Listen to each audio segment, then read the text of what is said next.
SCP-839 is one of the craziest SCPs I've ever seen. Here we go, dudes. Strap in. It's never a nice feeling. Get ready for this one. This is weird. Glass in the middle of the road. The dawn sky above the biker looks almost peaceful. It's as if nothing had gone wrong at all, as if everything is right in the world. But slowly, the throbbing pain washes into his helmeted head, and the sound of the traffic surrounding him rises in his ears. A sea of onlookers gathers around as the cars blast their horns. Through the cracked visor of his helmet, the biker can see concerned faces, people calling emergency services, and a few women crying. His paramedic bike is toppled on its side about 40 feet from him. There are long black tire marks running up to where it lies, smoking slightly on its side. He must have crashed. With a groan, the biker sits himself up and shakes his head. Bad idea. Looking around, though, it seems he's the only one injured. His bike had gone into the front of a car at the junction. The occupants of the car stand by nervously, offering him whatever little assistance they can. I know that this has really nothing to do with the SCP, but like, this is why I am terrified of motorcycles. You never know when something bad like this could happen, and motorcycles are not very safe. So I don't know. This guy definitely is lucky to be alive right now because he got into a car accident with a car and he was just on a bicycle. But there's no time for that, the biker suddenly realizes. He looks down at his watch frantically. What? It's 12:03 p.m. There's not enough time. For what? He rushes over to the bike as fast as he can and What's lifts happening? it back upright.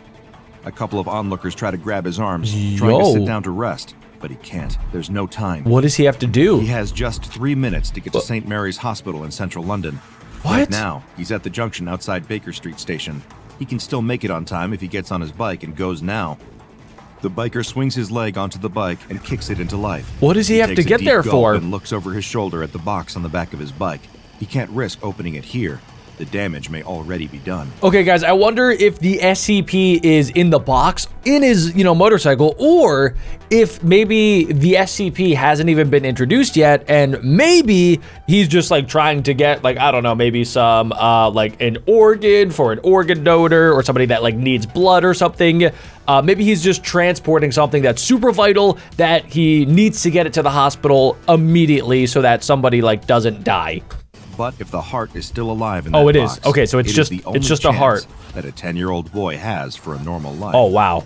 If he doesn't get to the hospital in the next 3 minutes, his life could be over. Okay, so the stakes are very high right now. Stand in a circle, looking down at the dead bird with a morbid fascination. Do you think it's alive?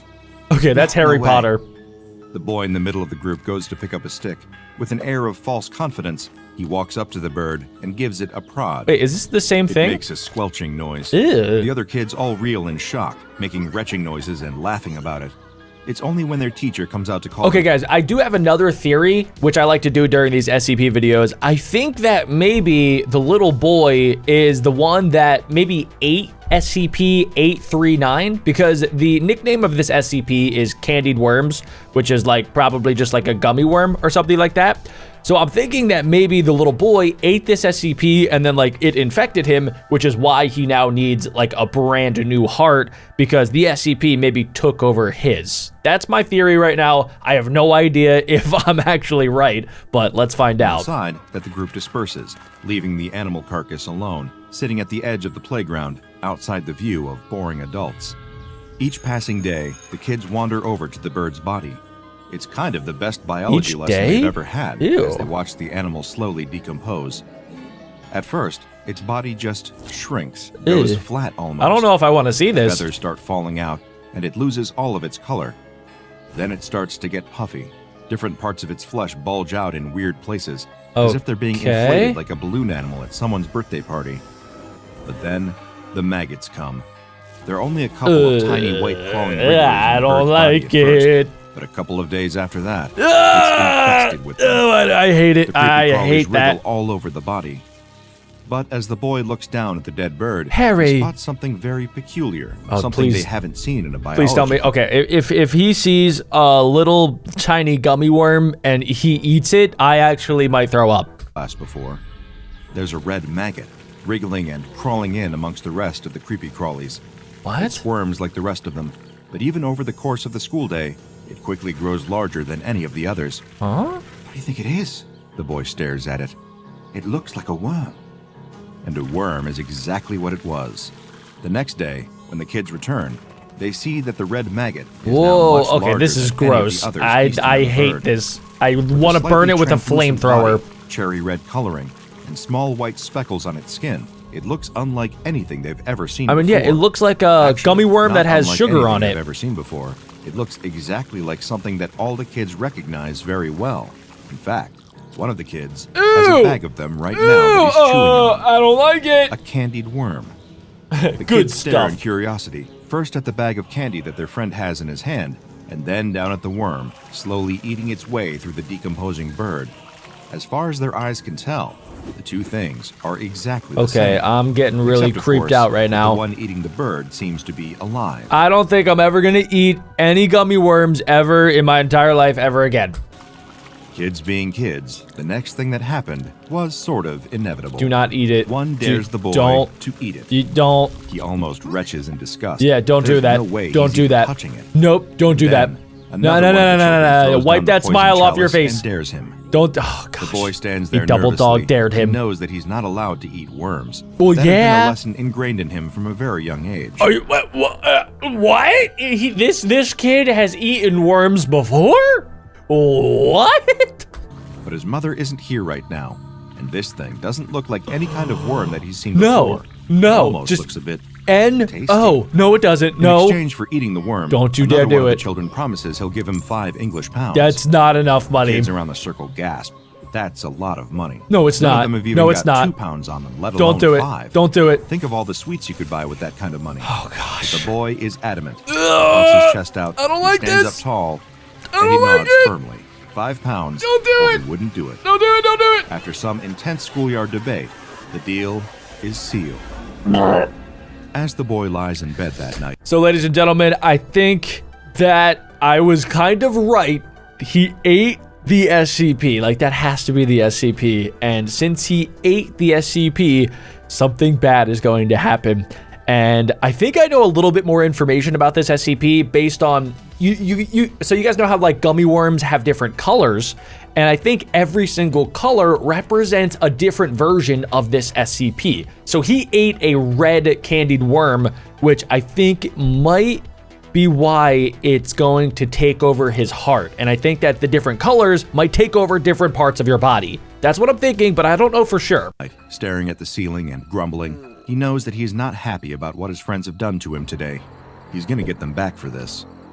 Only he's getting a bit of a tummy ache.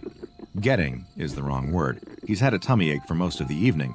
What he's experiencing now is heartburn. It feels as if something is crawling in his chest. The boy just ignores it. It's probably just his worries about the worm inside of him. He chewed it up pretty well. There's no way that it's still alive in him, surely. His uneasy sleep is punctuated by rotten dreams. Dreams in which he finds himself lying on the floor and his playground lying on the ground at school, unable to move as people gather around him to poke him with a stick. He feels his skin covered with maggots. They even crawl. Okay, guys, this is creeping me out. Secondly, I think that I'm more scared of this type of SCP versus like Shy Guy or the statue or the prototype or the hard to destroy reptile. Like those SCPs are big, scary monsters that I know I should be scared of. This is just an SCP that is a gummy worm. It is, let me repeat, a gummy worm, which I kind of sometimes like to eat if I'm at the movies, but now I'm gonna have to think twice about it, which is just such a weird feeling. And also too, it creeps me out that it's just a bunch of worms. I don't like it. So before we keep going with the video, I need to tell you guys about my brand new cookie plushies. They're super cute, squishy, and probably the softest plushie ever created. They're so soft, I love them. We have the OG chocolate chip cookie, the sprinkle cookie, and my personal favorite, the zombie cookie. If you guys are watching on a TV, grab your phone or your mom's phone or your grandmom's phone and scan this QR code right here. Go ahead, I'll wait. Or you guys could head right on over to BeckBroJack.co. Okay, you guys got it? Let's get back to the video. Across the surface of his eyes. I feel like I need to take a shower. Chest, there's a searing pain. The boy wakes with a start as he feels his heart pounding, thudding against his ribs. It's agonizing. Adrenaline courses through him as he sweats off his face. Crying out for his mom, the boy lies there in bed. Oh feeling no, the heart poor dude. attacking his system. When you decide to become a surgeon, you have to accept that you're not going to get very much sleep most nights. In fact, it's more than that. You have to not only accept that you won't get much sleep most nights, but you also have to be at your absolute best when you've had no sleep and it's the middle of the night. With over 40 years under his belt, the surgeon doesn't need coffee anymore, even when the junior doctor offers it to him as he strides toward the operating theater. Instead, he asks them to fill him in on the situation. Who's his patient? What's going on? What needs to be done? The doctor accompanying him reads the notes in a calm but hurried voice. They haven't got much time on this one at all. At any moment, the boy's heart could give out. The surgeon asks what's wrong with the organ, and the doctor looks at his notes in apparent confusion. Apparently, over the course of the night, the boy has suffered a 72% reduction in the mass of his heart. What? The surgeon stops just on the other side of the door. How? He doesn't want to have this conversation in front of his whole team. He whispers to the doctor in a terse voice, "What kind of infection does this boy have that his heart has undergone that rapid of a deterioration?" That's insane. "It's not an infection at all, sir. Well, sir, it's a worm." The doctor holds out a sheet to him. The surgeon takes it from him. He looks down at the x-ray to see a scan of the boy's chest cavity. It doesn't look so bad. There's a hole in the heart for sure, but the surgeon has encountered worse in his career. "This was taken when the boy was first admitted." The doctor hands the surgeon a second x-ray. Okay. "And this was taken just 1 hour later." What? It is barely recognizable as a human heart. There seems to be a mass growing in the cavity that was left by the heart. And there, infecting all of the boy's organs, the was the SCP. shape of a worm. The biker Wow. weaves his way through the traffic down on Marylebone Road, eyes darting frantically in all directions. He may have a concussion, and he may not be allowed to drive at all right now. In fact, he knows he definitely isn't. But he is under strict instructions. This heart needs to get to St. Mary's Hospital before it's too late. The bike careens around the corner and skids to a halt outside the emergency doors. An ambulance team in front of him is trying to help an old lady out of the back of their vehicle. Get out of the biker way, doesn't old have time lady. for them. He grabs the organ box from the back of the bike and races into the building. Go, go, go. You got this, bro. It takes all of his remaining can do this. concentration to navigate through the maze of hospital corridors on his way to the operating theater. On a better day, he'd be able to do this with no problem. But with his head injury, he can see the lights Yeah, starting this is to blur pretty all around him. intense. Ward 6, Ward 7, Ward 7A, Ward 7B. Oh, He runs no. as fast as his heavy Does he know boots where to will allow go? him, feeling that energy draining from his system. He can't look at his watch. He can't check the time. He just has to find this boy. Operating theater. There, right up ahead of him. Just a couple of 100 feet. Come on, you got this. There's a doctor waiting outside Come the door who on. looks up at the sound of his footsteps. The biker rips his helmet off and holds out the box Go. with the heart. Yes. panting Yes. heavily. Hopefully it's okay. Moment of truth. Is he too late? The doctor looks shell-shocked. Not at the biker's arrival, What? but clearly at something else she's just seen. What is The it? man starts to explain, but runs out of words, and instead beckons the biker to follow him into the Wait, observation room. what's There, going The on? two of them stand looking through the glass at the little boy lying on the operating What's table wrong with the him? surgeon standing over him. Oh, There's something in the air. The biker sniffs, confused. Can anyone else smell sugar? Next time you open a pack of can- okay. All right. So what? The gummy worm got so big that you could literally smell the sugar in the room, which is terrifying. So it looks like the guy maybe made it in time. I guess we're just not going to find out. But wow, I cannot believe this SCP actually does that. Like it's a candy worm that takes over your body and just like eats you from the inside out. I don't like this. This actually might be one of the scariest SCPs we've ever learned about. candied worms, take a second to look through the little creepy crawlies in the bag. Perhaps poke a couple of them, just to see if any of them are moving. You can never be too careful. Oh, You had told the I don't parents like of that it. young boy on the night when their son Nope. woke up with Nope. heart palpitations, telling stories of eating a worm at school, that the only health concerns he would have going forward were mild diabetes and a slightly raised level of blood sugar. I'm sure they would have been thrilled to hear it.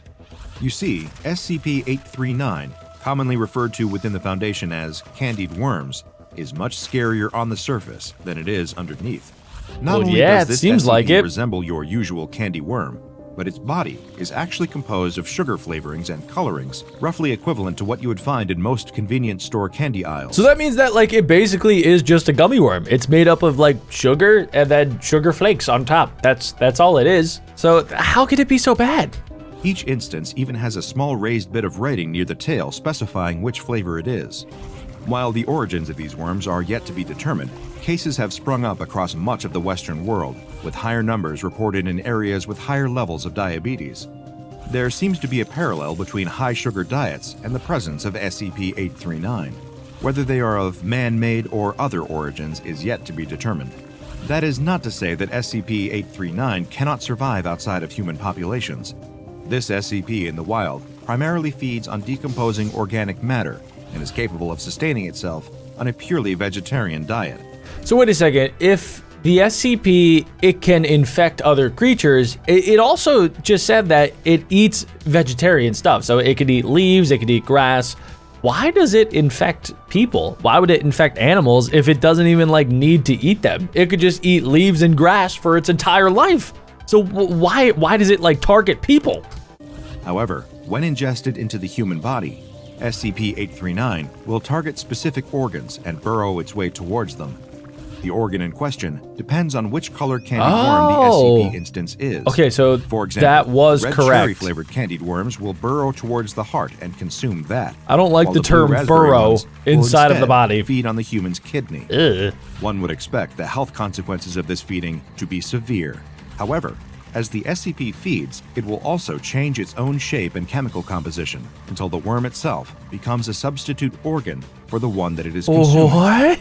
However, this substitute organ is not a perfect replacement, as other health consequences are derived from its presence. Well, yeah, it's not like you could just like replace a normal heart with a gummied version of a heart. That's just, there's no way that could ever work. For example, the green apple-flavored SCP-839-3 targets the eye and Oh. replaces it with a jelly green version of the human eye. While this eye is mostly capable of sight, subjects have reported mild hallucinations and blurriness of vision, as well as a greenish tint to how they see the world. That's so weird. Fortunately for the Foundation, SCP-839 reproduces sexually, meaning that individual instances require a partner in order to have offspring. This And has that's how they made make new containment of colors. this SCP much more feasible.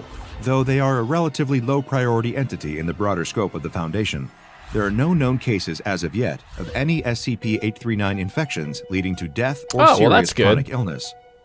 Therefore, any instances that are captured by the Foundation are sent to storage site 839-1, where they are kept in a glass housing and regularly fed a diet of plant matter each day. Here, their reproductive activity can be closely monitored and controlled based on what research is needed. Huh. Those infected with SCP-839 instances can continue to live long and healthy lives, with only minor health complications arising.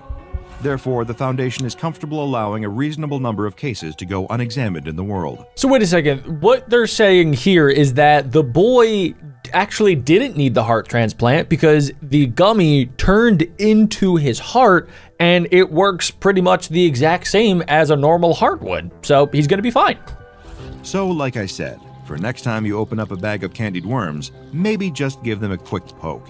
You could be saving yourself a trip to the hospital and a lifetime dependence on insulin. Is it bad that I still think I would eat those candy worms? Make sure you guys comment down below if you would too. And get ready for this next SCP that we're checking out, because it was basically my nickname, Mr. Hungry, or better known as SCP-913. Let's see what it can do. The man opens his mouth to bite a hot dog and Sounds like suddenly me. freezes. His eyes widen, and the hot dog drops from his hand, falling to Okay. the ground. Ahead, a stampede of people is running toward him, screaming, Huh? crying out for help. Why? Behind them, a man walks at an ordinary, casual pace, but something is off. His eyes have a glazed, unfocused look to them. and he keeps Okay. shoveling random items into his open mouth. That's kinda swallowing them weird. Down. He eats a clipboard and pen, a discarded shoe, and as the first man watches in horror, the very hungry man grabs the ankle of a fallen member of the crowd what? and pulls him into No. his mouth, devouring him. Oh, The first man turns to run for his what? life, only to be knocked to the ground by the rest of the crowd, trying to escape. He struggles to climb back to his feet, and a hand reaches out to take his. Oh, is that When he makes it Mr. to his Hungry? feet, he looks up and sees the hungry man. Oh holding my him in, goodness. Mouth stretching. He open looks like a wide. Titan from Attack on The sky Titan, is but a normal perfect, size. Cloudless blue. The air is warm from the unbroken sunlight, but cooled to the perfect temperature by a gentle breeze. So it's a There is nice sense day. of electricity, excitement, and competition in the air. Okay. Throngs of people have gathered together in a makeshift arena, piled into plastic chairs and swarming around concession I'm gonna guess stands, it's some sort of all eating training their eyes competition. on the arena's center. What are they here for? Some sort of Olympic Games? A baseball tournament? A horse race? No, it's something greater, something meatier. It is the annual Midsummer Hot Dog Eating Contest, and locals and tourists alike are coming together to see just who can cram the Where's most Joey pork or beef Chestnut? hot dogs and buns. I'm pretty down sure he their wins, gullets like, every in front year. of a roaring crowd. The announcer makes his way to the front of the arena, standing with his arms wide in front of the long table behind him. As he calls out the names of this year's contestants, they file in, each taking his place behind the table. There is the previous year's champion, a burly man with a bushy beard and twinkling eyes. I'm kind of curious if we'll see Mr. Hungry, aka SCP-913, as one of the contestants here today. And there is this year's surprise competitor, a skinny 19-year-old college student with a hungry grin. Then there are the lesser-known contestants, a local father who signed up after making a joke with his daughter, an uncle who scrawled his name on the sign-up sheet after a few too many drinks, a recently retired man checking off another item on his golden years bucket list. All have come to the event today with full hearts and empty stomachs, ready to see who the who's year's gonna victor win? will be. The announcer riles up the crowd, encouraging them to cheer as loudly as possible to spur on their chosen competitor. All the while, staff are carrying out trays piled high with hot dogs. More hot dogs than most people see in a year. I have a except for bad people who just feeling about this. Really love hot dogs. Each contestant receives a tray of hot dogs, a bucket of water, and an additional empty bucket, just in case. Kind of side note, I always wondered, like, if you sign up for a food eating competition, do you have to pay for the food? Because I feel like that would be a pretty good way to get a lot of free food if you wanted to. Just saying. Well, you get the idea. With the supplies and competitors all in place, it is time to begin the countdown. The announcer holds up his favorite air horn and calls out, 3, 2, 1, eat! At the sound of the air horn's blast, the men leap into action, seizing hot dogs from plates and each engaging in their unique competitive eating technique. The previous year's champion employs the method of famous hot dog eating champion Joey Chestnut. That's who I was dunking his talking entire about. Hot dog sloppily Yeah, into he his makes it, water like, really and mushy. swallowing it as quickly as Kind of possible. gross. The new challenger, on the other hand, employs the Solomon method, named for King Solomon. Much like the fabled king suggested doing with a stolen infant, eaters using the Solomon method break the focus What? of their feasting in half before polishing What? it off. One of the more casual competitors attempts a divide and conquer technique. Interesting. eating first the dog Oh, itself, ew, I didn't and like then that. the That was bun. weird. Others employ no specific technique at all, attempting to devour the stack of hot dogs before them, using Yeah. the same classic eating style they might employ at a family barbecue. He's just chomping This down. is a grave mistake.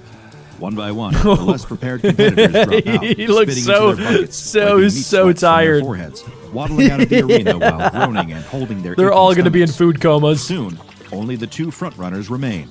But what's this? A challenger approaches. An unassuming black man, clad in a shirt and dress pants, rushes into the It's arena, Mr. his face Hungry. a mask of single-minded determination, and begins seizing the discarded hot dogs off the table, gobbling them up as fast as he can. The announcer and the rest of the audience watch in stunned disbelief.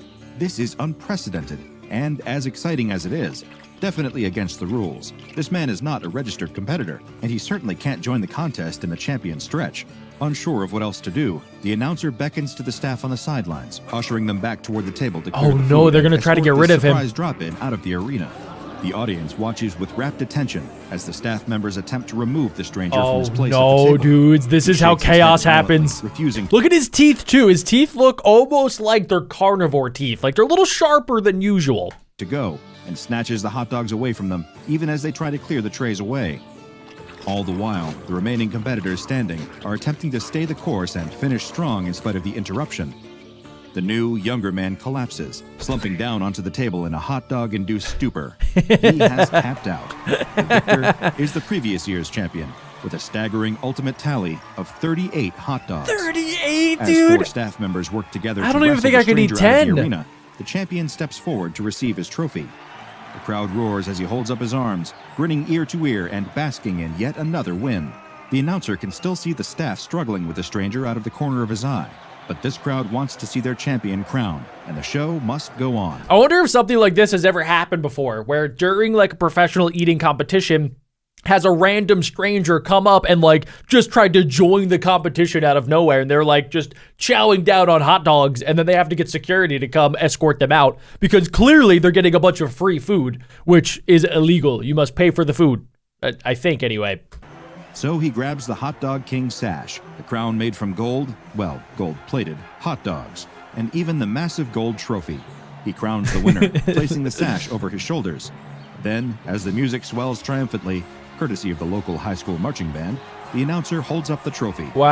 sunlight glinting off its shiny It's surface. gorgeous. It represents so many things: achievement, celebration, the ability to eat just so much meat and not get sick. And now it is time for it to be awarded to the man who earned it. He did the it. announcer stretches his arms, handing over the What a trophy to the beast. contest winner. When all of a sudden, Oh. another hand grabs Oh, hold is he of his going to handle, eat the ripping it from trophy? the announcer's grasp.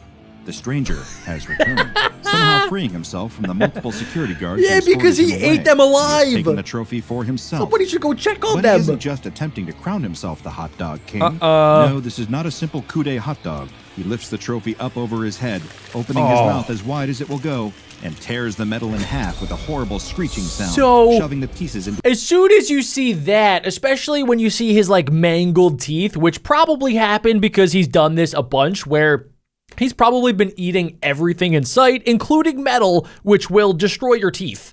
So as soon as you see something like this, like you should probably, you know, call the cops, maybe call the military, call the president, maybe call in NASA. I don't even know what you do because this guy's clearly not human. He's an alien. his mouth, chewing and swallowing.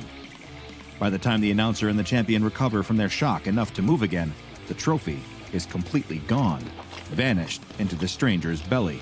That's gross. After a day of seemingly impossible feats of feasting, the sight of this strange man consuming a truly impossible meal of metal is just too much for the already anxious crowd to take.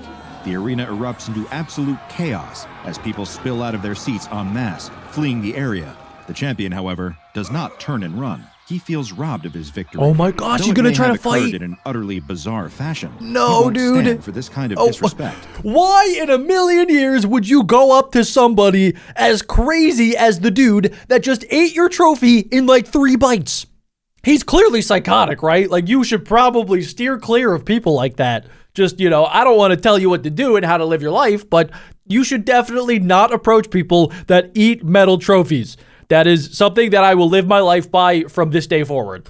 He has trained all year for this moment, only to watch his trophy be eaten right in front of him. There's always more He trophies. marches right up to the stranger and pokes him in the chest, demanding to know who he thinks he is. What gives him the right to crash the hot dog eating contest, interrupt the proceedings, and upstage his victory by chowing down on the trophy?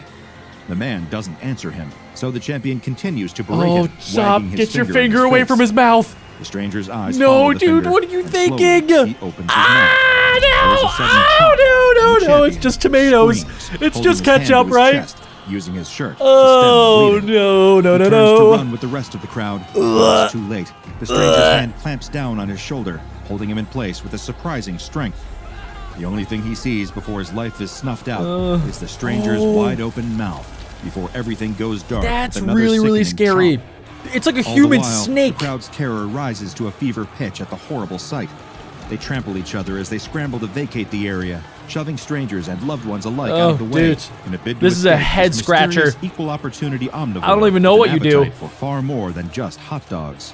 Some manage to escape, running far enough from the arena that they can stop to catch their breaths and glance back at the ones who were not so lucky.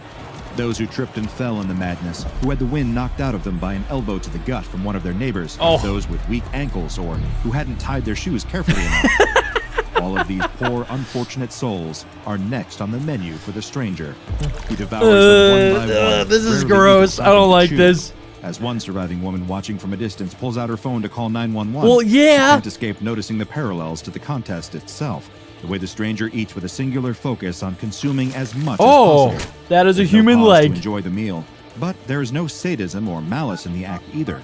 Just the sheer, undeniable drive to keep eating. The woman's call to the police is one of the strangest moments of her life and utterly baffles the local police department. Ma'am, please calm down. One officer repeats it. I am a little bit worried too because earlier they mentioned that the SCP like had some weird superhuman strength. So even if they do like bring the police there, are they going to be able to stop him? That's something that I don't think so, especially because usually SCPs, like they're supernatural in the way that they behave. So if I had to guess, he's probably super strong. He probably is like practically invincible, and there's nothing that's going to stop him from eating everything and everyone in sight. Again and again. What do you mean there's a man eating people? I mean exactly what I said, she shouts, A man showed up at the hot dog contest and started eating people. Please, you have to do something. It sounds like a prank I call. think this is above our pay grade, miss. Another officer chimes in. You think we should call, the first officer trails off. Who? The woman SCP demands. Foundation. But the line goes dead before she can ask another question. The police are clearly no help, and she isn't about to stick around and see just how big this stranger's appetite is. She tried to save the others, but now she needs to save herself. She Yes, runs all the way get out of home there. without another glance back.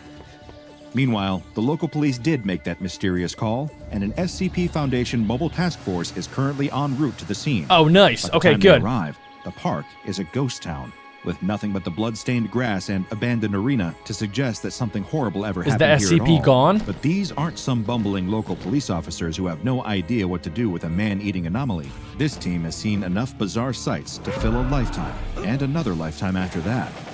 They spy a trail of sticky red footprints leading away from the arena. At first, they assume that the substance is blood, but a closer examination reveals Ketchup. that it is, in fact, ketchup. They Oh. track the savory footprints They away from the tasted scene it? of the day's unsavory events, following them to a nearby warehouse. Judging from the scattered wooden beams, rustling metal, and boarded-up windows, this place has been abandoned for some time. Interesting. Perfect place for an anomaly to hide away. That is the They home weren't of certain. Mr. The Hungry. sound of someone inside biting through sheets of metal is plenty of indication that this is the right place. With no time to waste, they break down the door of the warehouse, weapons drawn and ready. They follow the sound of the chewing, splitting up to apprehend the subject from all available directions. The shriek of tearing metal echoes Where through is the he? building, bouncing off the walls and creating a cacophony that is difficult to track. They do their best to follow the sound, but quickly veer off in separate directions in an attempt to cover as much ground as possible. One operative confronts the stranger just as he is reaching Oh, for there another he is. piece of metal. He watches as the man takes Oh! a massive bite out of the steel, a bite that should have shattered his teeth and broken his jaw. Oh, he just ripped apart steel, bro. I thought only jet fuel could melt steel beams, but apparently this guy's teeth, it's basically jet fuel. That is crazy. Instead, a cartoonish bite mark is taken out of the metal. He approaches the stranger, who, upon locking eyes with him, begins to shake his head, still chewing. The MTF operative ignores this visual cue, approaching the man and attempting to physically restrain him. This, like the confrontation with the champion before, is cut off with a fateful Oh, chomp, and the no. operative Why screams would you ringing out touch through him? the warehouse. I thought this SCP whole squadron, like they've seen anomalies before, and you would think that they probably know, don't get too close to an SCP because that could happen. Alerting his teammates to his unfortunate fate. The screams suddenly go silent, and another MTF operative stops cold, listening as the sound of chewing draws nearer and nearer. He spins around to face the presence behind him and spots the stranger standing there. The otherwise ordinary man is polishing off the tip of a steel beam, grimacing as he swallows it. That's The gross, operative dude. lifts his weapon, pointing it at the subject. The operative tells him to stand down and come quietly. The hungry man pleads wide-eyed for the operative to turn and run while he still can. Huh? He takes small, reluctant steps toward the operative. Okay, so it seems like the SCP himself is maybe just a normal guy, and he has the insatiable need to keep eating. Like, he can't stop himself. Muttering that he can't stop. Yeah. The operative brandishes his weapon again, barking another order for the man to stop. Is he gonna eat the bullets? Before he can make another move, the stranger snatches the weapon out of his Okay. hand, opens his mouth. Are you kidding me? How, as an SCP, like SEAL Team 6, how, as a SCP soldier, are you gonna let an SCP get close enough to grab your gun? Like, these guys clearly aren't trained. My 95-year-old grandmother knows you just pull the trigger when some crazy dude is walking at you. And swallows it. He winces as he does, Ew. but does not stop. until the Ew, weapon it's is like a magic completely trick. devoured. All at once, he lets out a loud belch. His knees buckle. I wonder and he what his slumps to poops the are ground. like. He rubs his stomach, wipes his brow, and sighs heavily. I'm so sorry about that. I was just so hungry I couldn't help it. Oh? The man shakes his head sadly. I hope you can get a new weapon. And I'm sorry about your friend, too. Oh, wow. You said you couldn't help it. Why'd you stop? The stranger shrugs, sighs again, and simply says, well, because I was full. After Oh. a bit of convincing, So and he a test can confirming be that the subject's full. strength and bite force has returned to ordinary human levels, the What? remaining mobile task force agreed to bring him into Foundation custody unharmed, though restrained. They pile into one of the SCP Foundation's trademark unmarked vans and set off toward the nearest Foundation site. About 1 hour into the trip, The subject begins to lament his growling stomach, asking Oh, if they can no. possibly stop somewhere for a bite to eat. Ordinarily, this is against protocol, but after what happened to their teammate, the task force members Yeah. aren't taking any chances. You should probably They give pull him all into the a fast food that he food needs. drive-thru and permit the subject to order whatever he wants. They'll declare it as a business expense later. 5 burgers, 5 fries, 5 tacos, 5 Wow. pies, 5 cokes, 10 tater tots, 10 tenders, What? 5 shakes, 5 pancakes, 5 jalapeno poppers, and What? 5 baked potatoes later. The task force That's like what my brain wants to order every time that I'm hungry, but obviously no human could eat that much food. successfully reached the Foundation site with their newest subject, SCP-913. SCP-913 appears to be an average African-American man around middle age. Though his appearance is completely ordinary, his metabolism is unnaturally fast. He requires the recommended daily caloric What? intake for an average human being every 2 hours and has an unusually high internal temperature, though the specific number has been redacted from his official file. If he does Interesting. not meet his calorie requirement for a given 2-hour period, he will enter a trance state in which he is unable to control himself. Yeah, okay. In this state, he will break down and ingest any solid matter in his line of sight. It kind of reminds me a little bit of Shy Guy. How Shy Guy is kind of just like a normal dude, at least that has like superhuman strength and looks kind of weird, and is just really shy. And if you look at Shy Guy, he literally can't help it, and he will come and he'll kill you. And it kind of seems like this guy's in like the same boat where he doesn't want to do it, but he kind of has to do it in order for him to satiate like the hunger that he has. He has to eat stuff until he's full again. This includes matter that would ordinarily be indigestible, including wood, plastic, and metal. That's In this disgusting. state, his appetite does not distinguish between living and non-living subjects. When he is in this hunger-driven state, he is aware of all his actions, but cannot stop himself, even when he eats dense materials Oh. that cause him extreme discomfort.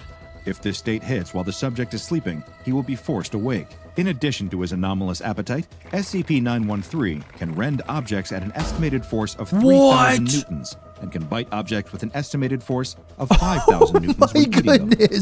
Hold up, ladies and gentlemen. Did you guys get your cookie plushie yet? Because if you guys didn't check them out yet, make sure you guys scan this QR code right here. Or you guys can head over to BeckBroJack.co. You guys are definitely going to want to go quick because my brother Dirt Boy already bought 300 of them from the last time that I saw you. So if you guys want one, you should go get one. Back to the video. Whenever he is not in his trance state, he cannot replicate this strength. An examination of SCP-913's liver tissue showed that it is capable of producing new enzymes in response to foreign material, allowing his body to digest matter that should be Wow. highly dangerous to consume. So These he has enzymes metal metabolize poops. the substrate at an efficiency of approximately 98%, detoxifying any drugs or toxins consumed by the subject during the hunger state or otherwise. This includes, but is not limited to, amnestics and anesthetics. Interesting. When So he SCP-9 can't be poisoned. He can't be drugged. His body will just, just get out all of the toxins. 13 was first discovered, he was wearing a shirt and dress pants, both with the brand name Doctor's Orders sewn onto their tags. Huh. SCP-913 has no tattoos aside from one on his right calf, which Mr. reads Hungry. Mr. Hungry from Little Misters by Dr. Wondertainment. Okay, so this guy was clearly experimented on, and he was created by whoever Dr. Wondertainment is. Just in case you aren't aware, the Little Misters are a line of humanoid anomalies created by the mysterious Dr. Wondertainment Corporation, including the Interesting. fish-headed Mr. Fish, candy-coated Ms. Sweetie, and Mr. Life and Mr. Death. I've who never is heard of every these. bit as existentially upsetting as he sounds. The purpose of these creations is currently unknown, though, like many Dr. Wondertainment products, their existence invites endless speculation. SCP-913 must be contained in a customized humanoid containment cell lined with 1 meter thick carbon steel. 913 is to be provided standard furnishings for his containment cell, coinciding with the usual necessities for a comfortable humanoid dwelling. He may be given pre-recorded entertainment materials, such as Okay. concerts, films, Well, that's and television nice. shows upon request. Even though he's in prison, he has some luxuries like music, television, cell phones, and probably unlimited food. So, kind of sounds pretty nice. The cell may be accessed via a reinforced carbon steel door. Once every 2 hours, SCP-913 is provided with 1 nutritional supplement as specified in Document 913-2. I attempted to locate a copy of 913-2 for further details on said nutritional supplement, but access to it appears to be limited to researchers assigned to SCP-913. Really? Interesting. While So we the don't know subject what is he sleeping, eats. Nutrition is provided to SCP-913 via a central venous catheter that must be changed once every 3 months. These measures allow SCP-913 to receive the calories that he needs to avoid entering a hunger state, ensuring the safety of everyone on site, as well as his own comfort. Like the rest of the Little Misters, SCP-913 presents a puzzle that may never be solved. I could spend my limited time on this Earth wondering why Dr. Wondertainment would create a being that seems to serve no purpose other than eating as much as that's possible. so random. Lest he unwillingly destroy the environment around him. He's like an X-Men with a really stupid superpower. But I believe that would be a waste of time. Why does Dr. Wondertainment do anything that they do? Why create a woman who can turn men into candy soldiers? Why create an ordinary man with a fish head, a tiny top hat, and a Boston accent? That was The so personal funny. motivations of Dr. Wondertainment, whether they are an individual or a massive conglomerate, are as inscrutable to me as the meaning of life itself, or the reasons why a person would want to eat more than 2 hot dogs in one sitting. If that wasn't scary enough, well, this next one will be. This one is called SCP-867. And let me tell you guys, if you ever see this, it's probably too late. The man and woman's hike through a gently rolling portion of the Rocky Mountains has just taken a turn for the dangerous. There's something there in the bush, the man tells her before stepping in front of her in a defensive Oh pose. yeah, defend They your watch the bush woman. intently. There's a slight rustling What is of it? leaves as if Ew, something dude, it is looks like a inside. tree butthole. The man picks up a stick from the ground and holds it in front of him, ready to strike whatever fearsome beast is lurking in the Okay, undergrowth. let's be real. If that's like a grizzly bear, my guy is about to get ripped apart into like a billion different pieces, and she's looking at him like she knows it. If she's smart, she should probably start running immediately. Brush. The rustling stops, but the man doesn't move from his protective stance. He is sweating bullets "Do you right think it's now. gone?" The woman asks. I don't think the man so. isn't sure. He leans in towards the bush, searching for signs of what might be hiding inside when Oh! the man screams What and is falls it? backwards as the creature emerges from the bush. What? The woman cries. It's a pika. She kneels down to get a closer look at the adorable little creature. It was just Pikas a are little native to this rodent. part of Colorado, Oh my and they resemble gosh. rabbits, but with small, rounded ears. He looks She so watches it stupid hop back now. off the trail before turning around to see Wait. her friend lying tangled in the branches of a tree. Guys, check that out. Okay, that is no ordinary tree. That has to be SCP-867, which has the nickname the Blood Spruce. I have no idea what this thing does, but based on its name, it can't be anything good. Tree. She can't help but laugh as she offers a hand to help pull him out of his predicament. Are you all right? She asks between fits of laughter. Yes, he's fine. The only thing hurt was his pride. He notices a small red spot Oh, on his no. arm and rubs it, but it doesn't seem to Guys, hurt at all. I think he got His attention is infected. diverted by the woman, though, who is marveling at the tree he was just stuck in. Free of the branches, he can appreciate now that the tree really is incredible. It looks like a huge Whoa. blue spruce, but the name is a complete misnomer. Wow. Because this tree is a vibrant red color.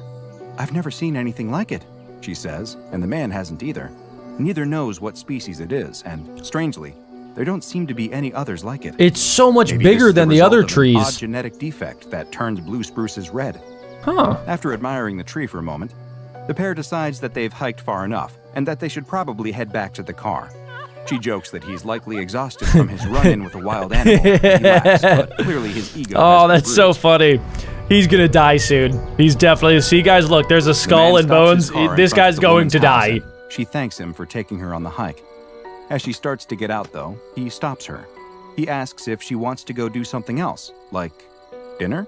Wait, guys, okay, so I like to make predictions during these SCP videos, and I have a prediction. I don't know, it's kind of weird, but we know that that was definitely the Blood Spruce SCP, and we know that he fell into the tree, he has a little bump on his arm, so he's definitely 100% infected.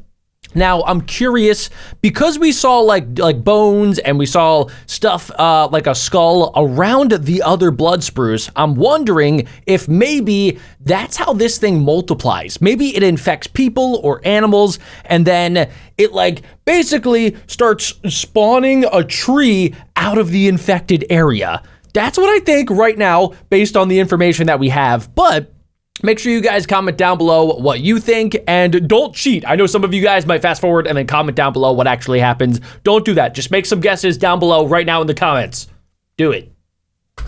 The woman thanks him for his offer, but she has to be up early the next day for work. Just a quick drink then? An hour? 30 minutes?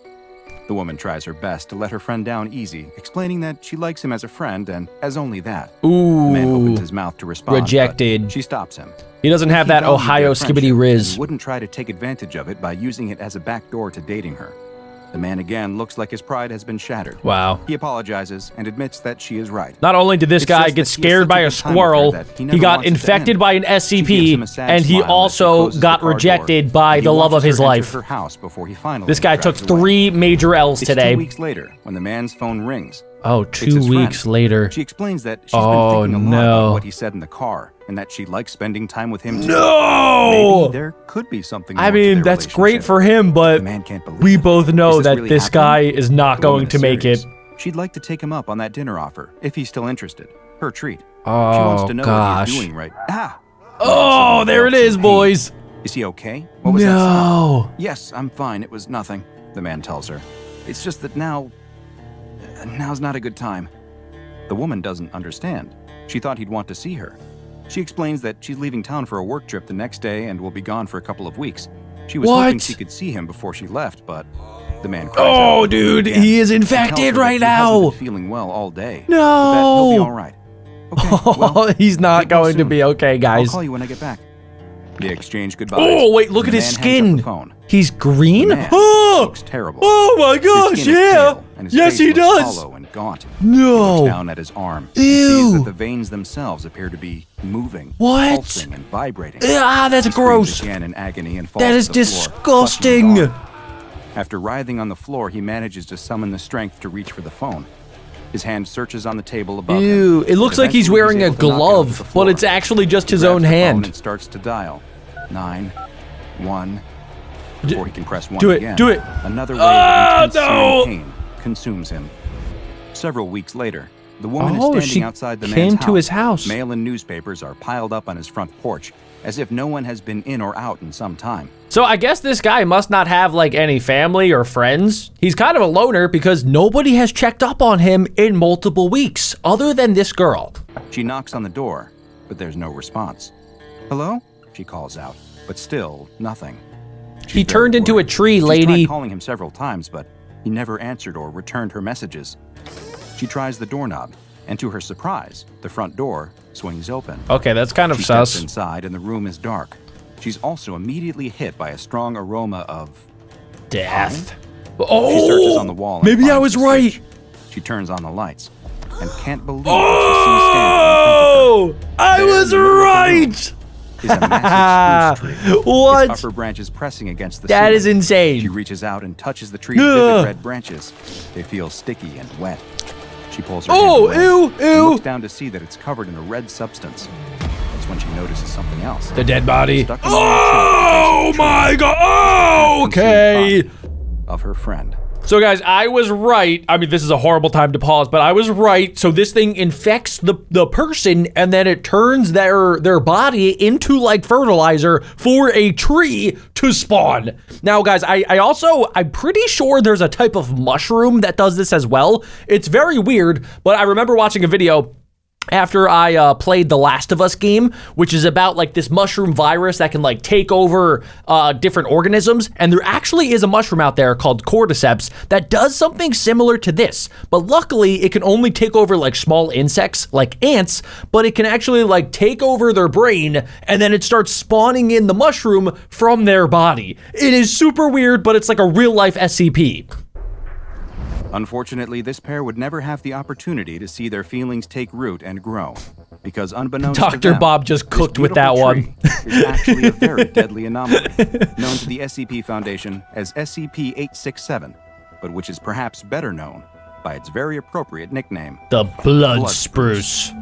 SCP-867 is, or at least appears to be, quite similar to the species of tree Pisceae pungens. I've never better seen that known tree as the before. blue spruce. That is such a cool Of looking course, tree. There are a number of dramatic differences between 867 and its non-anomalous counterpart. I mean, yeah, we can see, first off, the blood spruce is like double the size, and secondly, it's a different color. Visually, and most obvious, is the coloration. While blue spruces, as the name implies, are typically a blue-green color, SCP-867 is a deep, vibrant red.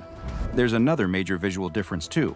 with the blood spruce lacking any sort of seed cones that you would normally expect. Oh, With interesting. no pine cones to protect and spread seeds, you'd be right to ask how SCP-867 goes about reproducing. We already The know. answer to that question is what makes this beautiful tree such a dangerous anomaly.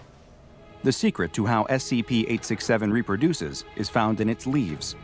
While they look like pine needles, SCP-867's leaves are, in fact, needles. Oh, Their structure is very what? similar to that of hypodermic needles, and each one contains a single long, thin seed, which sits above a small gas pocket at the base. Are you When a living serious? creature touches the leaves, the tree immediately Oh! reacts. It triggers the gas pocket in the base of the Wow. leaf to release, which injects the seed into the skin of whatever touched it.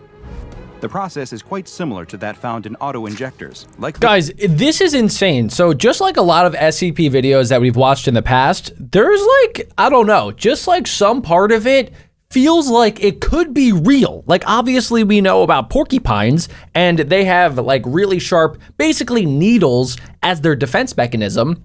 And we also know that pine trees and like other trees in existence like thorns, they just like, they can pretty much like prick you and then cause you to bleed. Now, luckily, nothing that we know of actually exists today that like shoots a seed inside of you, which would be super weird. But I don't know, there's something about these SCPs where they're like almost real enough. It just feels like it could be real. Like if somebody, like let's say, Albert Einstein sat me down and he was like, yeah, there's a tree that can shoot you with the seed and then, you know, a tree will grow out of your body. I would believe it. I would be like, oh, okay, yeah, that makes sense. Darwin definitely studied that one, 400 years ago. That just sounds like evolution to me. But luckily, it's just an SCP, so we're safe for now, I think.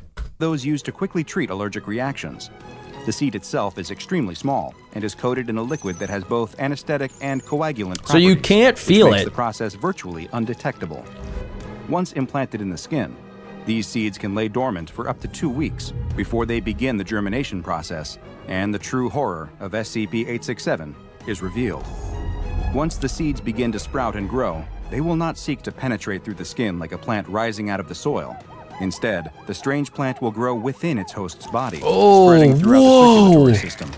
This process is extremely painful for the host. I bet. The plant's tendrils wind through their veins and my capillary gosh. system, stretching and pressing against them. It as the literally blood stream takes grows over within the them. person's entire Eventually, organ the ever-increasing system. size of the plant's tendrils becomes too much, and the veins will begin to rupture. This leads to severe I don't internal like it. bleeding, and soon after, the death of the host. Okay, The okay. entire process is quite quick, with it only taking 24 hours from when the seeds first sprout to the host dying.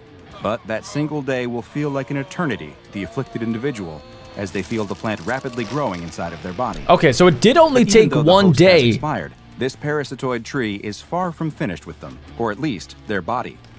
Soon after death, a Oh, new instance of my the blood spruce pimple. will burst from the body. The red tree is quite small at first, but it will continue to quickly grow, just as it did within its host's body, and can reach maturity in just 30 days. What? And unlike most other plants, What? SCP-867 is able to grow regardless of light or soil conditions. how? Because it does not produce food via photosynthesis. No, this plant is carnivorous. As it grows, the 867 will slowly consume its host's body until nothing remains except the So, blood-red tree. so how does it eat Instances after of it runs out of the SCP-867 person? were first identified in Colorado during the 1990s, following reports of numerous disappearances of hikers and park rangers. The SCP Foundation dispatched a team to the area to investigate, and they soon discovered numerous instances of Yeah. the previously unidentified tree. So that basically means that 3 people were out there and then they all like basically died and then the trees sprouted out of nowhere. Several still young specimens were acquired, though unfortunately, this led to the deaths of several agents. who How? were not yet aware of just how Oh. dangerous the red spruces could be. How did you not Once their threat know? level was properly assessed, several specimens were flagged for containment and research purposes, while all of the other identified Yes, instances still in that's the what wild you should were do to this destroyed. SCP. The remaining Burn it with a instances of flamethrower. SCP-867 were classified as Euclid and are now securely kept at a Foundation biocontainment site. Direct human contact with the plants is normally not allowed, and remote rovers are used for the majority of You know, tests and that's upkeep. a big If brain for play any right reason there. It is necessary for a human to enter 867's containment cell. They are to wear full hazmat suits with a Kevlar underlayer, and upon exiting the cell, must undergo a full herbicidal treatment and inspection. Should any possible Whoa. puncture marks be discovered, they will be forced to quarantine for no less than 15 days. Ah, nature. It's so beautiful. Wait a second, why would they quarantine for 15 days when they just said earlier in the video that it only takes 24 hours for this thing to kill the person? That was kind of weird. Full and calming, yet seems determined to try and kill us in any number of ways. If you're out hiking or camping in the woods, try to remember this extremely famous adage which I may or may not have just made up. It goes, leaves of 3, let them be. Needles of red, well, you're probably already dead. I did not like that one bit. You know, usually with these SCPs, I think, oh, maybe it is kind of cool. Not that one. And if you guys did like that for some reason, well, you're probably gonna love this next one. Its wood damp from the mist that clung to the streets. Don't open it. Note, no address. The old shopkeeper dragged it inside. Don't do it. Curses under his breath. Business had been slow. Send it back to Finished Walmart. hanging by a thread. Maybe this was some promotional miracle. Or a mistake. A mistake. It groaned as it opened, nails straining against the wood. Inside sat a vending machine, like nothing he'd ever seen. Ooh. Mechanical and polished to a gleam, it had a presence that felt wrong. The glass dome at the top revealed rows of perfectly round candies, their colors so vibrant they seemed to glow. He tilted the machine slightly, spotting words engraved on the underside. All right, guys, so that thing shows up at your front doorstep. Comment down below what you're doing. Personally, I'll be honest, I would open it. Sometimes I get Amazon packages that are for like my neighbor, and then I just get so excited by a package showing up at my door because it's like Christmas morning all over again. So I end up opening it anyway. And if I already do that with my neighbor's packages, I would probably do it with this as well. And then if it was candy, well, I'm not gonna lie, guys. I think I would probably eat the candy. As much as you're not supposed to eat random stranger candy, I think I would do it. But yeah, comment down below what you guys would do. Don't do it, though, if it actually happens. Try something different today. Sweet and candy red. Candy red? Is that red 40? Red 40 bad. This stuff. Causes autism. Still, desperate times. He dusted off a corner near the front window and set the machine there. Its coin slot caught the light, winking at him like it knew something he didn't. What? The old man stared at it for a moment before fishing a coin from his pocket. One little test couldn't hurt. The coin clinked as it Famous slid. last words. He pulled the lever, and the machine whirred mechanically, spitting out a single candy into the tray below. It was perfect. Round, red, and faintly glistening. What kind of He candy? rolled it in his palm before popping it into his mouth. Is it like The a flavor chocolate? hit him like a revelation. Or like a jelly bean? Bloomed on his tongue, bright and irresistible. Jawbreaker? It was like every childhood memory condensed into one. What is this candy? Bro has no idea, but he just took every drug combined into one. And there's also some silly juice in the center. So bro is high as a kite right now, and he has no idea. Moment, he forgot the world, forgot the bills, forgot the empty streets outside. What the heck? Then it turned. His hair grew back. Soured, twisting into something sharp and metallic. His Oh. tongue burned, his throat tightening as if a fist had gripped it. His vision blurred. Oh my shadow God. Tilting wildly around him. A pressure built in his chest, and his heart thudded like it was trying to escape. The whispers came next, soft at first, then getting louder. They skittered Bro. around his mind. Yo! His hands trembled, and he clawed at his shirt as though it might stop the suffocating Yo, weight what is pressing going down. on? Then came the blood. The what? First, he dismissed What? the wetness under his arms, thinking it was sweat from the panic. Oh my God, When he what? pulled his trembling hand away He's from his bleeding shirt, from his it was pits! slick and red. He's bleeding from his It armpits! felt like it. Oh my As he God. looked down. Bro. Crimson stains seeped through his sleeves, pooling in the folds of his armpits. Ugh. Sticky wetness spread to his toes, soaking his socks and dripping onto the wooden floor. Oh my God. He whispered. Oh his my voice shaking. bejesus. Sweet baby Jesus. The old man stumbled toward the mirror behind the counter, catching his Oh, okay. bloodshot eyes stared back at him. Call a veins doctor. bulging And red tears streaming down his face. Maybe eat another A candy? trail of red trickled from his nose, dripping onto the counter. The sight twisted his stomach, and he nearly collapsed as the whispers in his head grew The louder. whispers? His breath What are came the in short, whispers? Sharp gasps. He tried to wipe the blood away. Oh, He man. smeared, leaving Ah! crimson streaks on his pale skin. This is my worst nightmare, His legs gave SCP. out Come and true. fell behind the counter, the whispers rising to a deafening roar in his ears. He stumbled backward, crashing into the shelves behind the counter. Glass jars rattled and fell, the sound barely registering. His knees buckled, and he collapsed onto the floor, my gasping God. for air as the whispers rose to a crescendo. Cold sweat dripped down his back, pooling around him as his body shook uncontrollably. The machine stood silent, its polished surface reflecting the shopkeeper's pale, horrified face. Hours passed before the shopkeeper... Okay, guys, so we just learned a little bit about the SCP. Now, it is living up to the name of blood candy because as soon as you eat it, it basically makes your entire body start bleeding from every single spot, from your pits, from your butt, from your eyeballs. There's no stopping it, it seems. But the weird part is that it was sweet at first, and he had all of these amazing memories, and it was basically like he just did like the best drug on planet Earth and was feeling all sorts of dopamine, and he was having good memories, and it like he grew his hair back and stuff. But then as soon as he reached the center, it got really sour and also started the infection of the blood candy. So I kind of wonder, right? Let's say I knew this thing was the blood candy. What if I just did like a little, I just gave it a little lick, and then I felt good, you know, I felt like I was on cloud 9, and then I stopped. Like or better yet, guys, what if you bite into this candy? Because I do this weird thing, especially with like lollipops and sometimes jawbreakers. I will, you know, lick it for a little bit, and then I'll crunch it to get to the center. Does anybody else do that? Because I've been told that I'm a psychopath for doing that. But what if you did that with this candy? Would that also, that would probably actually just kill me. Yeah, I think I'm dead if I do that. Stirred. He sat up slowly. His Oh, breath he shallow and lived? uneven. What? Every inch of him screamed with exhaustion. Oh my God. Heart racing as though it I might thought bro burst. was already dead. His throat was raw, and every breath felt like swallowing shards of glass. Ouch. The blood had dried, crusting over his skin and clothes. The whispers had faded, but they still echoed faintly in the corners of his mind. He staggered to his feet, gripping the counter for support. His eyes darted to the candy machine in the corner, its polished surface gleaming in the dim light. Burn it with the flamethrower. Innocent and inviting. No. Him. Don't do it again, A dude. sudden surge of anger jolted him into action. He grabbed a large garbage bag from behind the counter, the crinkle of the plastic loud in the stillness of the shop. With trembling hands, he approached the machine. His fingers hesitated on the glass dome containing I wouldn't the even candies. touch that The thing. whispers that had haunted him surged in his mind, spurring him forward. He yanked the dome off with a sharp pull. The What are you glass cool gonna and do? unnervingly smooth under his fingers. It felt heavier than he'd expected. Or maybe that was just the weight of the fear gnawing at him.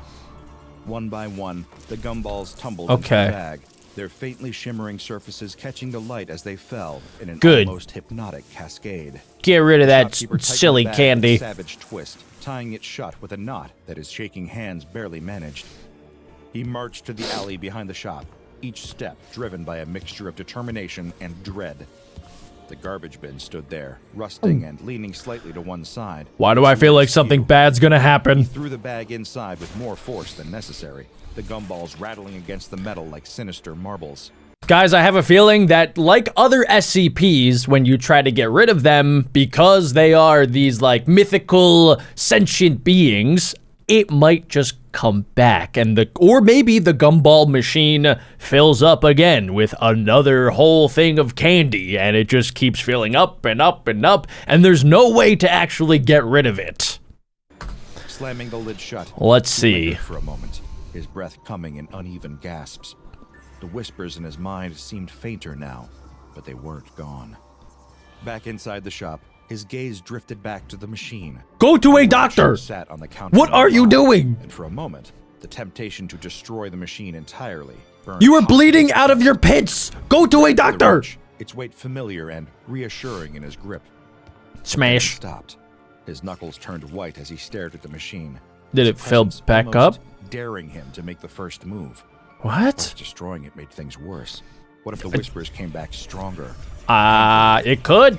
The shopkeeper set the wrench down, his hands shaking. Not yet, he whispered to himself, backing away. The machine remained, gleaming silently, patient as ever. Just He throw the spread wrench. His arms, smearing dried blood into his sleeves. He could still feel the whispers slithering through his thoughts. Oh, I do Panic not like started this gripping thing. him. That night, he This is basically how I feel about Chipotle burritos, right? I am very addicted to Chipotle burritos. So any single time that I go to a Chipotle, I start hearing whispers to add guacamole and get extra cheese and get double meat. So I totally get what this guy's going through because I go through the same thing every day. bolted the shop door and hid in the back room, far from the machine's gleaming temptation. But the next morning, when he mustered the courage to unlock the shop and face the world, his heart sank. The machine was full. I called it! Replenished as though Oh, nothing I'm had so happened. smart. The polished surface seemed brighter. Its engraving, "Try something different today. Sweet and candy red." Catching the light with unnerving cheer. I swear to The God, if he shopkeeper eats backed another away. one, He I'm swore gonna he heard flip. faint whispers as he fled to the back room. The shopkeeper's mind unraveled day by day. He barely left the back room, haunted by panic attacks and phantom voices. What the His wife heck? found him pacing, muttering under his breath, or staring blankly at the wall. "You're scaring the customers," she snapped, shoving an order book into his hands. "Stay here if you're going to be useless." She dismissed his warning. Bro, why is the wife such an L? Why is she not like taking him to a doctor or like, I don't know, hiring some sort of psychiatrist to come and see what's going on? Like, this is supposed to be your husband, not like, you know, just the dude that's homeless that you're just watching after. This guy clearly is psychotic and needs help. Nonsense. Overwork, she told herself. A man his age running a shop without help was bound to take a toll. No, To it's her, the machine was a candy. blessing. Can he not Customers were talk about curious, it? Drawn to its sleek No. design and the novelty of its candies. Oh my God. Sales He didn't were tell up, anybody. And she had no intention of getting rid of it. One sunny afternoon, Are you a young serious? boy walked into the shop with his mother. He Wait, I'm so confused because if she's selling the candy and the guy that first ate it, the shop owner, ate the candy, I guess he can't talk about it. Just like he wasn't able to destroy it, the whispers are telling him that he can't destroy it, and maybe the whispers are telling him that he can't tell anybody what happened so that the SCP can keep selling more gumballs and then keep spreading to as many people as possible. Now, the only thing that I'm curious about is that he took one, like, suck of the ball, and then he immediately started, like, feeling all of these different feelings, and then started bleeding out of his armpits. He was bleeding from his pits. So why is that not happening to anybody else? barely noticed the jars of licorice or the rows of sugar sticks. His attention locked onto the vending machine. His small hands clenched his mother's skirt, his voice rising in excitement. "I want that one," he said, you don't. pointing at the machine. Idiot. His mother frowned. Dummy. Plenty of candy at home. Yeah, good. But I don't have that W one. mom. The boy Oh my God, laughed, L kid. tugging harder. His voice grew louder with every protest, drawing glances from other customers. The mother sighed, digging into her purse for a coin. No. "Fine," she said, her No. tone weary. She dropped the You coin into his fool. eager palm. You We're numbskull. not eating it until after dinner. Understand? Oh my gosh, The boy no. nodded, already bounding toward the machine. He's gonna The sneak coin it. clinked I into already the know. slot, and he pulled the lever with all I would his do the might. same. A single candy dropped into the dispenser. He plucked He's it out, dead. holding it up like a Death prize. by candy The bottle. shimmered faintly, its surface glossy and vibrant, almost too perfect. Why do I want to try the Choked, candy? clutching it tightly as they left the shop. The shopkeeper's wife watched them go, shaking her head. Kids and their sweets. She muttered, turning back to the counter. She didn't notice the faint hum that lingered in the air, nor the way the machine's lever reset itself, ready Oh my for God. the next customer.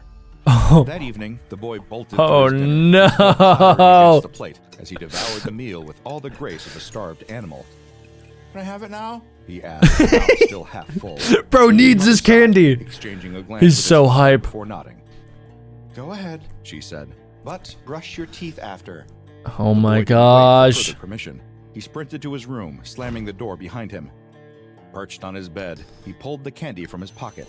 The wrapper crinkled as he took it off, the sound sharp and electric in the quiet room. He held the candy up, turning it in his fingers, marveling at the faint shimmer. With a triumphant grin, he popped it into his mouth. Don't do it. You're gonna get Sweetness diabetes seemed like a and tidal bloody wave, A armpits. syrupy explosion of flavor that made his eyes water. Bro's hooked. Savoring it. But then, it changed. No. Sweetness soured, turning sharp and metallic. Oh, man. Bitterness clawed. So I was kind of hoping that the SCP only affected adults, because there are some SCPs, kind of similar to like Dr. Wondertainment's SCPs, that only really affect adults, but this one seems like it doesn't care whether you're 4 years old or a 97-year-old grandma. You're cooked as soon as you eat it. Hey guys, it's me again. You just saw me 2 seconds ago, but if you guys have been watching the video for this long, you guys are now officially members of the Cookie Club. As a member of the Cookie Club, you guys seriously need to get your very own cookie plushie. Like, there's no way you guys have watched this video for over an hour and haven't scanned this QR code right here, or checked out BeckBroJack.co. If you already did it, great. If not, definitely go check it out, and make sure you guys use code Bessie for 10% off. All right, Cookie Club, let's get back to the video. At the back of his throat, and his stomach churned. Suddenly, a jolt of pain shot through Oh, him like an electric shock. no! His fingers twitched uncontrollably, Oh, dropping the candy man! wrapper onto the floor. Then, the Oh whispers my began. goodness, not the They were whispers! faint at first, a low murmur brushing the edges. That's of his so creepy consciousness. with all of the stuffed animals. Insistent, a cacophony of voices speaking in a language. Oh, he couldn't not the understand. cacophony of His voices! hands shot to his ears, trying to block out the noise, but it was inside his head, crawling under his skin. Stop! Oh, this poor His voice child. high and cracked. Make it stop! The shadows in his room seemed to move. Go to your mom. Cars, neatly lined up on the shelf, rattled as if an unseen hand had brushed against them. So I'm guessing that because this happens, the parents are probably going to contact a doctor, unlike the L wife from earlier. So that's probably where the SCP Foundation is going to first discover that this thing actually exists. His favorite stuffed bear toppled from the bed, its button eyes glinting eerily in the dim light. Okay, He okay. scrambled backward, his breath coming in ragged gasps, but there was nowhere to go. That is terrifying. Blood pooled under his arms, seeping through his shirt, and Oh, leaving dark no. stains on his pajama sleeves. That's so His socks traumatizing. were red and damp, sticky with a crimson sheen that spread to the carpet. Oh, Burned at the I don't corner of like his this eyes. He anymore. wiped at them, but his hands This is were nightmare smeared with fuel. red. Mom! He shrieked, but the words were barely coherent. He doubled over, his stomach twisting. Oh, Blood dripped from his nose, that is splattering onto the candy so, wrapper as his so body bad. compressed. His skin glistened with sweat, Ah. streaked with faint trails of crimson. The door burst open, and his parents rushed. Okay, in. okay, somebody His mom help. froze in the doorway, her hand. Oh, Oh my god! She gasped. yeah. His father darted forward, grabbing the boy's trembling shoulders. Bro, somebody get a happened to him? doctor. He yelled, his voice rising with panic. The boy clawed at his father's arms, his wide eyes darting Oh my God. around the room, as though he were seeing something. Ah! that It's here! he choked out, his voice What raw. is? It's here! The candy This is like wrapper lay Stranger discarded Things on the floor, with the mind a faint, flayer. Sweet smell lingering in the air. The mother picked it up with trembling fingers, staring at it as if it held the answer. But the glossy paper offered no clues, only the lingering promise of something sweet and candy red. The boy's cries echoed through the neighborhood that night. Oh His my parents' goodness. shouts barely masking the It chaos. literally is like he's in the Everyone upside down. had heard the story, or some version of it. Whispers swirled in the corners of the diner and at the general store. Did you hear about that boy? Oh, wow. Leaning in as if the details might vanish if spoken too loudly. Blood everywhere, they say. And the candy from that machine.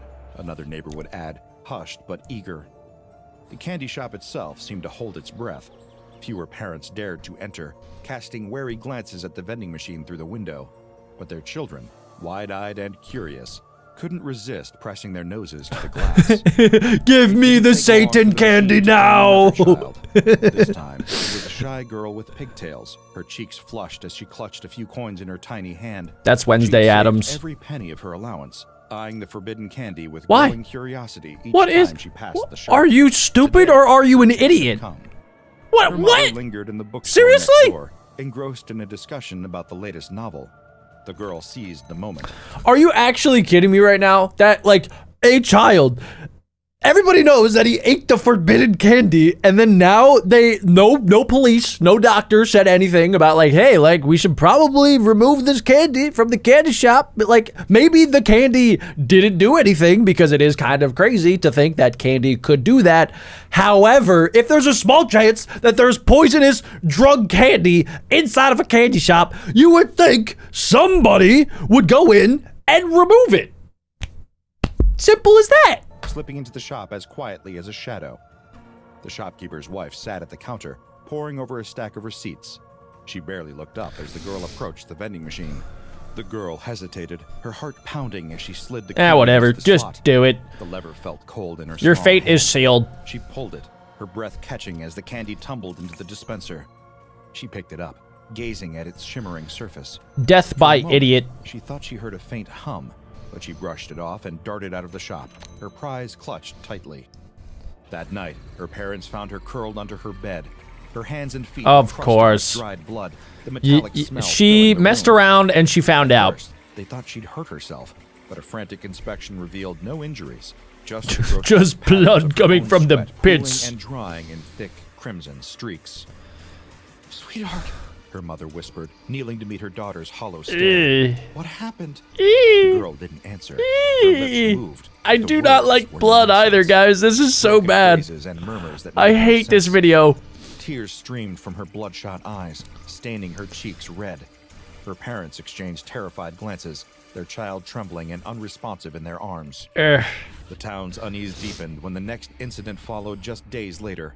What? A boy, known for his boldness and love of adventure, How many used his people pocket are money gonna to buy eat the candy. forbidden He was devil last seen candy? stuffing it into his mouth as he walked toward the woods, What? a wide grin on his face. Seriously? Hours passed before his family found him, barefoot and wandering aimlessly through the trees.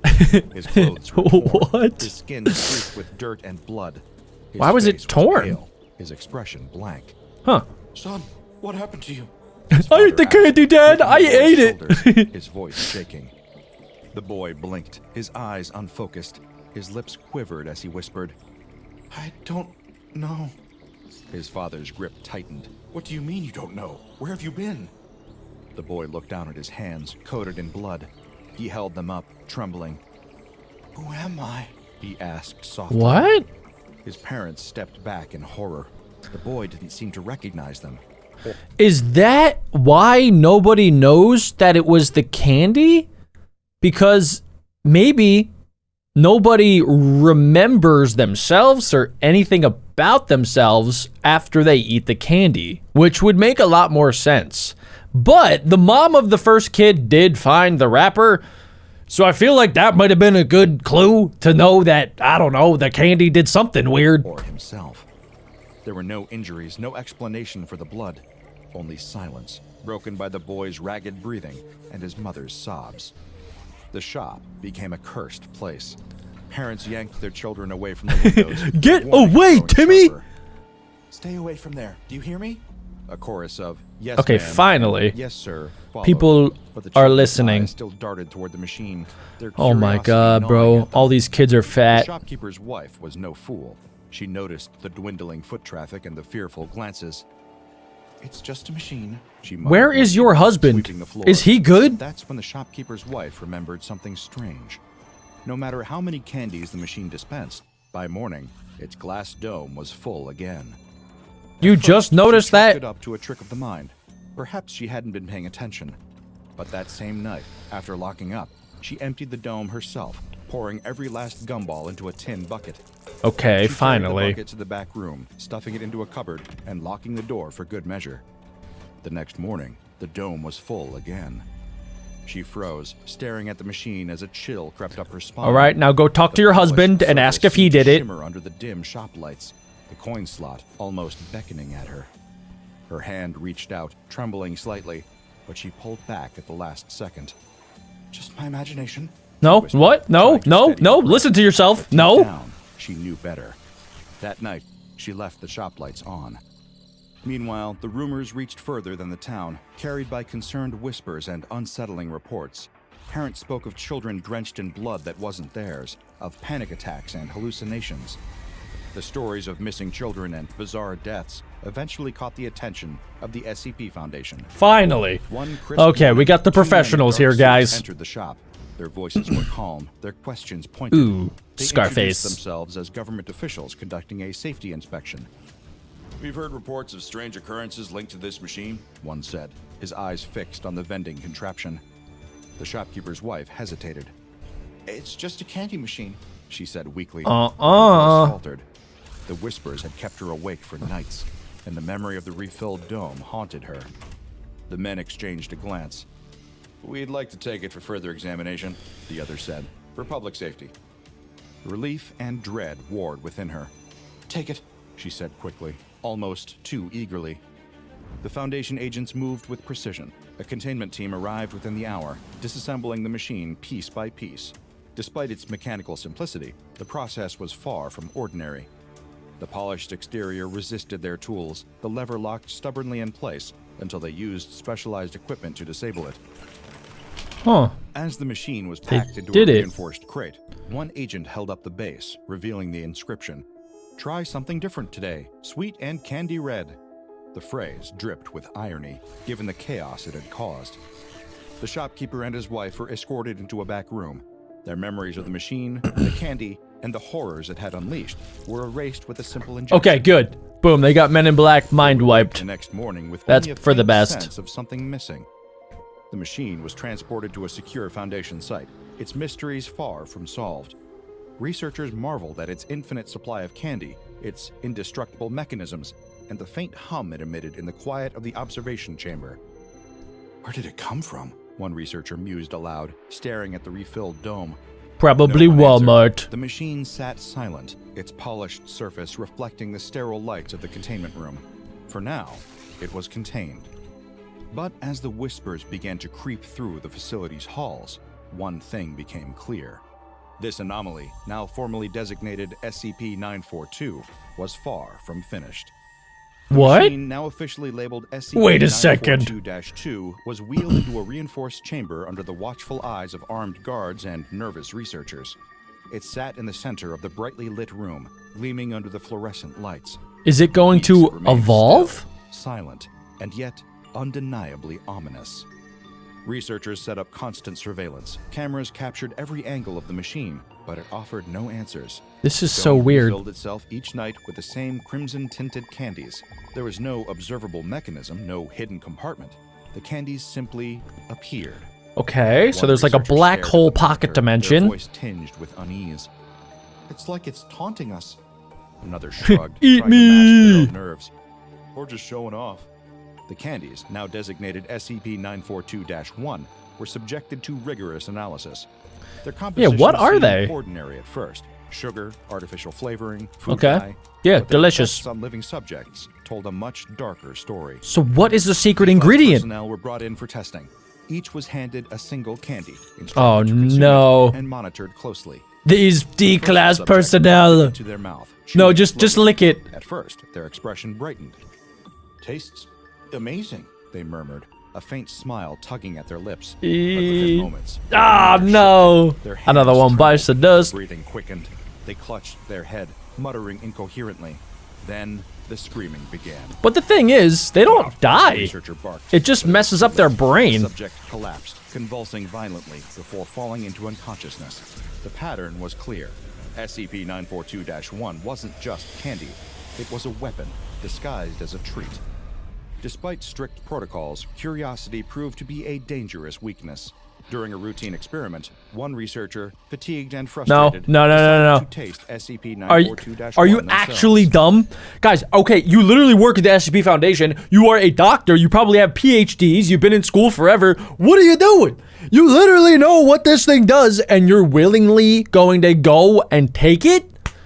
Go somewhere else. Go anywhere else. Get a Feastables. I don't care what you do.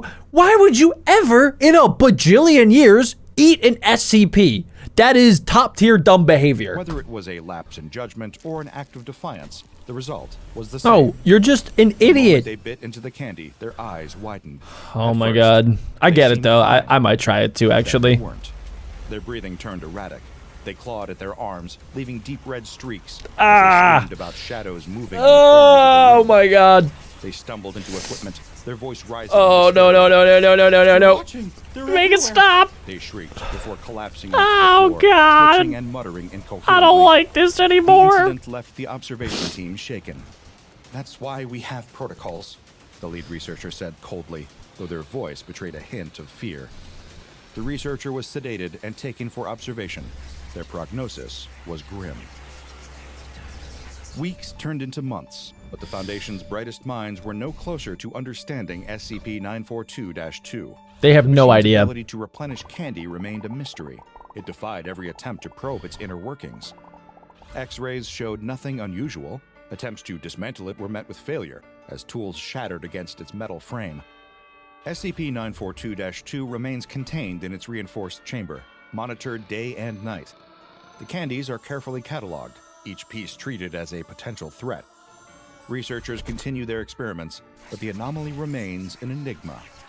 For now, SCP-942-2 sits silently, its polished surface reflecting the sterile glow of the lab. The candies inside gleam invitingly, their crimson hues promising sweetness and something far more sinister. Ben is in the middle of one of his regular night jogs through the park. That kind of looks He like loves me. running through this park at night. It's dark, the air is cool, and the sounds of the city that surround the park disappear, Okay. offering peace, quiet, and a small reprieve from the busy This world. is kind of scared. I guess he's in He jogs Italy. along a path that Italian winds through man. the park and starts upon a section that is surrounded on both sides What is by that in tall the trees. distance? He follows the path around a sharp bend and is stopped in his tracks. Standing there in Oh. the middle of the track is a figure. Is that It has Dwayne The its Rock back to it Johnson? and isn't moving. Probably He's not. tall and so uniformly black that he almost disappears into the night. Whoever or whatever this is, he's scared of it. But the Well, creature yeah. doesn't move, and neither does he. He's Okay. frozen, unsure of what to do, when the creature suddenly turns his head towards him, revealing a pair of bright, glowing eyes. Okay, runner it's is time to so terrified skedaddle. he Actually, He yeah, falls get and out of crawls there. You backwards should in the really, dirt, you should really trying to leave, get away from the creature. dude. Get out of Turns there. its body towards Oh my him gosh. and begins stepping forward. The runner scrambles to my his feet gosh, and runs. dude, he's gotta run. Sprinting as Yes, hard and go, as fast go, as he go. can. Adrenaline pumping, heart pounding. Comment down Trying below to what put as you much guys would do in distance this as he can situation. between himself and that. Oh my gosh. thing. Oh my His gosh. muscles burn. I would His call lungs 911 ache. immediately. I don't know why he's not like talking to somebody. Finally, I he's would. back at his house. I mean, he did good, right? So he turned around, he ran, he got out of there as fast as possible. But he's wearing headphones, which makes me believe that he's listening to music on some sort of phone, unless he's weird and he has like an iPod Nano from 1992. But okay, so he should have probably pulled out a phone, called 911, been like, "Hey, there's this I don't know, grizzly bear looking creature in the park. We should probably call PETA and get them out here to decide what to do with it." But he did everything else right. He ran home. He's doing okay. Hopefully he didn't get followed. But we know how these SCP videos normally go. And I have a bad feeling this guy's not going to survive the night. He bursts through the door, locking and bolting it behind him. His girlfriend is reading on the couch and doesn't understand what's going on. Hey, After struggling to hey, catch his Jeremy, breath, you he tries to okay? explain what he saw on the path, but his girlfriend just laughs. A giant man with glowing eyes. He was just seeing things in the dark. Seriously? Seriously, girlfriend? Seriously, Susie? You're gonna laugh? After your boyfriend, covered in mud, he's sweating from head to toe, he looks like the abominable melting snowman right now, just told you a very serious story about how he was getting chased by a giant creature with glowing eyes. All right, even if you don't believe him, you should probably, I don't know, be a little bit more supportive and be like, "Hey dude, it's gonna be okay. I don't know what you saw, maybe you saw something, or maybe you were seeing things, but if anything, he is very scared right now, and he could probably use a hug." It was probably a dog, nothing that would justify the panic he was now in. That was not a dog. The next day, he's left wondering if he really was mistaken. Those piercing, glowing eyes are burned into his mind, though. Maybe his girlfriend was right, and it really was just a dog. No, Yes, she's that must be gaslighting it. him. His mind was just playing tricks on him. in the Don't dark. get gaslit, Even Jeremy. so, he's going to stick to running inside, at least for a little while. But he soon finds that he's having a hard time. He Why? notices that he's running out of breath much quicker than normal. Is he coming down with something? He doesn't feel sick, but then why is he suddenly so weak? Okay, guys, I wonder if this is kind of similar to some other SCPs that we've studied in the past, where you don't even really have to interact with the SCP. Some SCPs, all you have to do is look at them, and then you'll be infected with whatever this virus is that they can spread. So I'm starting to think that maybe all you have to do to get infected by the boogeyman is to look at him. And then maybe, I don't know, this is a wild theory, but maybe if you look at the boogeyman, you'll become the next boogeyman. Like maybe sooner than later, he'll become this giant beast that has like fur all over and has really big glowing eyes. And he just spends his nights in the park waiting for other people to infect. 2 weeks have passed since he saw something in the park. No one he brought it up to, not his friends, not his co-workers, have ever heard of such a thing. What? And no one seemed like they believed him either. At this Seriously? point, he was feeling sure that he really did imagine it. This guy needs new Get friends. that image of whatever it was out of his head. He can't keep running on a treadmill forever, though. He misses his night runs. It's time to get over his fear.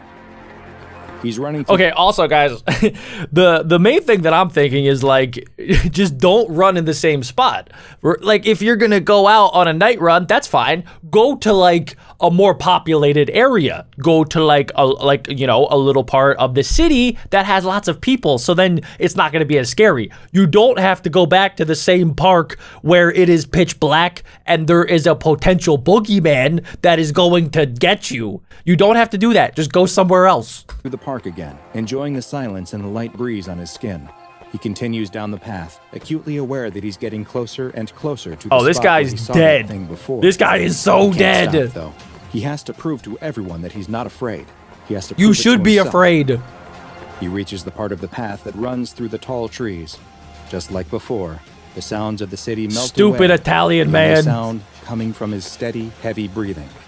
He Dead. follows the winding path. He's dead. And feels his heart starting to race. He's dead. Turn He has to around. keep going. Turn around, dude. He rounds the same corner, and nothing is there. Oh my gosh. No. He slows to a stop. Of course nothing is here. Nothing ever was. He really did imagine it. Or did he? Doctor, but yeah, there he is. There he is. He was trying to get my guard down. I knew it. I knew From the it. Italian branch of the SCP Foundation.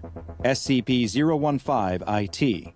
Also known as the Boogeyman. So the boogeyman is an Italian man. SCP-015-IT Interesting. is a humanoid entity that stands just under 2 meters tall. Its body is devoid of any hair, and its dark black skin absorbs 98% of all light. Italian making it men are virtually scary. Invisible in low light. Its head lacks a nose or ears, but these missing features are hardly noticed. It kind of reminds me a little bit of like a very burnt version of Shy Guy. Because if you see 015-IT, its eyes are what demand all of your attention. While the boogeyman's skin is completely black, its eyes contain light-producing organs on the irises. That is causing weird. them to glow in the dark, like a deep-sea predator. Oh, Its okay. mouth contains 8 pointed teeth on both the upper and lower jaws. That's and it? a long 28-centimeter forked tongue. Okay, this The thing two is just tips of its venom. tongue each have a hollow needle-like organ that leads straight into its esophagus. Oh, More on what it okay. does with that specialized biological feature soon. Physically, SCP-015-IT is rather slight. Yeah, but it is weak. surprisingly strong. Skips and leg easily day. able to overpower an adult human. Oh. Its skinny arms are much longer than an average human's, and each of its 4 fingers ends in a razor-sharp claw. It has also been shown to be quite resistant to physical injuries, and possesses the ability to heal wounds and damage to internal organs at a hyper-accelerated rate. Okay, so I need to see this thing, the boogeyman, versus Shy Guy. Comment down below who you think would win. Personally, I think Shy Guy, but I mean, this thing seems like Shy Guy, like maybe had a brother or something, and they seem very similar. SCP-015-IT is primarily active at night, which is unsurprising given its skin's natural camouflage in the dark. The boogeyman hunts mammals, with humans being its preferred prey, but it does not feed on flesh. Instead, SCP-015-IT draws its sustenance from the adrenaline and noradrenaline produced by its quarry. Oh. Adrenaline and noradrenaline are chemicals the body produces to increase heart rate, blood flow, and provide more energy to the muscles in moments of stress. So that's kind of like, I'm pretty sure, Pennywise from the movie and the book It, where he's not actually that dangerous if you're not scared of him. Like, he feeds off of fear and adrenaline and the fact that, like, he'll look at your worst fears and then scare you, and then that makes him more powerful. But if you're not scared of him, then he won't actually hurt you, which is pretty strange. Or in the case of SCP-015-IT, extreme fear. And it has developed a hunting method to cause this exact reaction in humans. 015-IT will usually hide in dark spots, trying to keep out of sight as much as possible. That makes sense. Its next victim. Everybody is pretty scared If of the it dark. has been able to remain unseen, it will wait for a moment when its prey has become distracted, so it can silently approach them. Once close enough, it will leap towards its unaware victim, grab them, and quickly bite them on the side of the torso, near where the adrenal gland is located. It uses its large teeth to anchor its mouth in place, as it uses the needles on its forked tongue to probe into their body. No. With one needle, Ew. it pierces directly into the adrenal gland and begins draining the blood that is now rich with Wow. fear-induced adrenaline. At the exact same time, the other needle releases a mild sedative, allowing 015-IT to feed and then depart without risk, as the victim remains immobile. Wow. Another anomalous... So it doesn't even seem like the victims would die, right? I mean, like they got like a giant bite in their side, but it's kind of like a snake bite almost. Just like instead of with 2 teeth, 2 fangs, it's like 8 fangs in your body. It probably doesn't feel that great, but it doesn't look like this thing is like chomping away. It's more like just trying to grab you and then stick the needle in you, steal your adrenaline, and then just leave and then do it again. Like, it doesn't want to kill you, I don't think. effect occurs when someone is unlucky enough to actually see the boogeyman. Roughly 2 weeks after observing the creature, the person who saw it will begin experiencing various detrimental mental effects, including hallucinations and panic attacks. Okay, Some so it will does also infect begin your to mind. Experience physical issues, most often damage to the cardiovascular system. It is unknown why exactly these mental and physical effects occur, but it is theorized that SCP-015-IT may use it as a way to weaken certain prey that it considers too strong or potentially dangerous. That makes sense. In 2011, the boogeyman was actually contained. What? By the SCP Foundation. The Brotherhood of St. George's Knights is a secret order in the Catholic Church that was created by the Pope in the year 453. Okay. To either contain or eliminate all anomalies. So the church caught the boogeyman. Just to make that abundantly clear, the church, not the SCP Foundation. It was the church. It was this group that first captured SCP-015-IT, which they designated as DIA-212, in line with their own classification system. While it was in their containment, they made a number of discoveries about the creature that they labeled as a shadow demon. Look at it in the background. First, they found that while it feeds on the fear gosh. of its victims by ingesting their blood, it doesn't actually require this to survive. Oh? DIA-212, as they call it, is an unstable entity, and feeding allows it to maintain its physical shape in our reality. Okay. In addition to its impressive physical strength, the boogeyman is also quite intelligent, as seen by its ability to successfully hunt, attack, and... So I don't know if you guys caught that, but Dr. Bob said that it needs to feed to keep its form in our reality, which kind of makes me think that maybe this creature is not from our reality at all. Maybe it's from an alternate dimension, a parallel universe, and for whatever reason, or like, yeah, just it's not from here, but in order to stay here, it needs to feed, which is why it does. Escape from humans. Strangely, it also appears to be resistant to weapons which have been blessed, causing only a fraction of the physical damage that they should when compared to a similar, non-holy version. So this thing is a During the demon. course of research into the creature, Father Ilardi, a member of the Brotherhood of St. George's Knights, wrote that despite the creature being repugnant beyond every limit, he believed that it had a gentle soul, and that its screams are similar to a pained cry.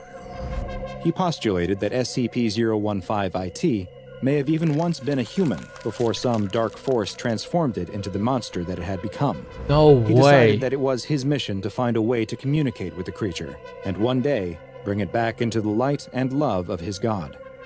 Father Ilardi was making good progress with the creature. How? And it seemed like it was even growing fond of him and his disciples. What? No, guys. We already talked about how this thing is intelligent. This thing clearly understood what the pastor wanted, and then was just doing the things that it thought it had to do to get the trust of the pastor, so that he could just break out and then do the exact same thing all over again. Like, I think that it's actually way smarter than we think. His advances were halted when they were attacked by a group of soldiers from the Fascist Council of the Occult, Or a maybe terrorist not. group that seeks to use anomalies as weapons in their quest to disrupt the social order. In the attack, several of the Brotherhood were killed, and in the commotion, SCP-015-IT escaped. Following this, reports soon began to come from the province of Caserta that described what sounded like vampire attacks. A mobile task force was That's sent to the area, and boogeyman. while 015IT was initially able to make use of its various physical abilities to evade and escape capture, it was eventually shot with a transmitter that allowed it to be tracked. What? The Italian mobile task force was able to surround the creature, but fearing being contained again, it responded with a level of violence that it had not been thought capable of. Several members of the task force were killed in the line of duty before the boogeyman could finally be subdued. Okay, so back to what I was saying earlier. I don't think the boogeyman is as strong as Shy Guy. Shy Guy, even though Shy Guy I think was contained, Shy Guy is a monster when it is trying to attack and hurt somebody else. Like if you look at Shy Guy, it will literally be able to break out of anything and it will find you and end you. But for Boogeyman, I don't think Boogeyman is like as powerful as Shy Guy anymore. But comment down below what you think. Today, SCP-015-IT is contained at Site Vittoria in the Emilia-Romagna region of Italy. Since this anomaly is both sentient and highly unpredictable in its behavior, it has been classified as Euclid. It is kept in a standard humanoid entity containment cell and is monitored by video cameras and infrared sensors at all times. Due to the light-absorbing properties of its skin, its cell and the adjacent corridors are painted white and are to be kept well lit at all times. Smart. Twice a day, SCP-015-IT is given a normal domestic pig that it is allowed to feed on. Any personnel assigned to 015-IT duty must undergo a psychological assessment on a weekly basis, and, regardless of the results, must be cycled out after 3 months of exposure to the boogeyman. When an anomaly is first detected by an SCP Foundation field agent, All right, it's that's up an to the SCP field Foundation's agent. mobile task forces to tag and bag the impossible entities before they can do any more harm. All right, yeah. Sometimes these retrievals are uneventful. Other times, not so much. Yo, they got Especially when destroyed. they're dealing with brutal forces of nature, like SCP-096. Also known as the Shy Guy. A creature that, from the very first interaction with the Foundation, had a reputation for being dangerous and needed to be. Oh yeah, for those of you guys that don't know, the Shy Guy is basically this giant humanoid white creature that covers its eyes, and if you accidentally look at it, you're basically dead. I don't know exactly why Shy Guy is so shy, so maybe today we'll figure it out. This animation was made by SCP Explained. The link to their channel will be down below in the description. A series of vague sightings and mysterious disappearances up in the frosty mountains of the Yukon first sparked the Foundation's interest. That's kind of spooky. Had an anomaly on their hands. Yeah, Two makes retrieval sense. teams, Zulu 9A and Zulu 9B, were dispatched to secure and contain the entity. They're Zulu gonna 9A die. took the lead in a heavy-duty chopper, equipped with 50 caliber GAU-19 heavy machine guns, and They went with full-on machine guns and 6 guys that all had guns on their bodies as well, and they have a huge helicopter. So they shouldn't lose, but SCPs are kind of a little bit dangerous. That's why SCP stands for Secure, Contain, Protect. If you find one of these creatures, you secure it, you contain it, and then you protect it from other people. and carrying an AT-4 anti-tank launcher. They have a were tank? prepared for anything, or so they thought. How are they going established to a lose to visual Shy on Guy? SCP-096 while 2 clicks away from the target. Yo. They couldn't get a clear line of sight on the creature, but it appeared to be stationary. This thing basically looks like the opposite version of Slenderman. Instead of being like all black with a white face, it's just all white and it has like little tiny black eyes. They couldn't get a clear line of sight on the creature, but it appeared to be stationary. They're slowly docile, approaching it with a was making no P90 attempt to and a flee. rocket Piece of launcher. cake, right? Little did they know that Don't look at it. SCP-096 was just looking away from them. Don't look at it, he just looked at me! Facing towards them, it'd be a whole different horror story, as Zulu 9A were about to find out. As soon The as team you look landed at this their thing, they're helicopter dead. Next to the They're creature, gonna and die. were shocked to see that it was completely naked, in spite of the sub-zero temperatures all around them. The creature was unnaturally thin, as though it had been starved for weeks, with bone-white skin and unnaturally long limbs. Did you see how The long team its guessed arms that the were? creature's arms must have been at least 1.5 meters long. What? But its docile nature and insubstantial body mass gave the impression that it wouldn't prove too difficult to contain. That is, So obviously this creature looks kind of weird. It's almost like Bigfoot lost a bunch of weight and also all of its hair. So they don't really think it's a problem, but little do they know that this is an SCP. Not any SCP, this is Shy Guy. that is, until they saw its face. You Zulu 9A's captain was the lone survivor of the incident. as he was lucky enough to be looking away when the creature turned towards his team. Oh, they looked at The him. rest of the squad ended up staring eye to eye with SCP-096. That's not what you do with the SCP-096. From that moment on, wasn't docile anymore. Nope. The creature began to whimper, then cry, then sob uncontrollably It's so creepy. in a way that sounded eerily human. This sudden change in temperament startled the rest They of started to Zulu shoot 9A, it? and they opened Why fire would they on do the that? creature. Under the hail of gunfire, SCP-096 entered a murderous Look how big its frenzy mouth and is. began tearing into the hapless squad of soldiers. While its flesh and organs did seem to take damage That as a is result nightmare of the fuel. barrage of 50 caliber rounds from the helicopter-mounted machine guns, its skeletal structure remained Its body just looks like a slice of white Swiss cheese. It's about to eat a grown man alive. 50 caliber rounds from the helicopter-mounted machine guns. Its skeletal structure remained intact. My and gosh. it continued its onslaught. He's tearing gonna the eat him. team limb from limb, even after they'd blown practically all the flesh from the creature. The AT-4 anti-tank launcher proved equally ineffective at stopping SCP-096. It survived a tank while it was in explosion? attack mode. And it was only after slaughtering How? the entire team that it returned to its docile state. Oh my Nobody gosh. knows exactly what the creature did to Zulu 9A after the gunfire started, but no trace of the team was left behind. It probably ate Zulu them all, 9B touched right? down soon after, and with a grave warning from the captain not to look at the creature's face, they were finally able to subdue it. It's a really good thing that at least one of them survived so that they knew how to deal with the SCP. Most of the SCPs have like one weird trait so that you're able to use that and then capture them. So with Shy Guy, all you have to do is not make eye contact with him. He's super shy. He might have social anxiety, so you just like, you know, keep your head down, and then as long as you do that, he won't attack you. A Good bag work, was placed Captain. over SCP-096's face, which seemed to soothe it enough to Oh, move they it just to put a nearby bag over Foundation its head. facility. That's so Little sad. did they know, they just obtained one of the deadliest SCPs of all time. And while it may have been under lock and key for now, it seemed inevitable that it would get out and cause more violence and chaos. How would it get Research and out? containment procedures for the SCP-096 were put under the command of Dr. Dan, Dr. a senior Dan. researcher at the site. It was his job to find out exactly what this being was capable of. The more he tested, So for those of you guys that don't know about SCPs, the person going in the orange jumpsuit is called a D-class personnel. They're basically like prisoners in jail that like are on, I think, death row, and then they're given to the SCP Foundation to use as experiments for the SCPs. Yeah, it's bad. the more he tested. So Dr. Dan's The more he basically sending this realized that they were dude dealing with to get something eaten by truly SCP-096. Yeah, that dude just Disposable got D-class ripped personnel apart were to used shreds. figure out exactly what it was that caused the creature to enter its attack. Oh! Just as it had during the initial retrieval mission, SCP-096 went berserk when any of looked the at it. attending personnel saw its face. In Yeah, this stage, why is he it would walking enter a like period that? of considerable and unstoppable distress for 1 to 2 minutes, covering its face and wailing loudly.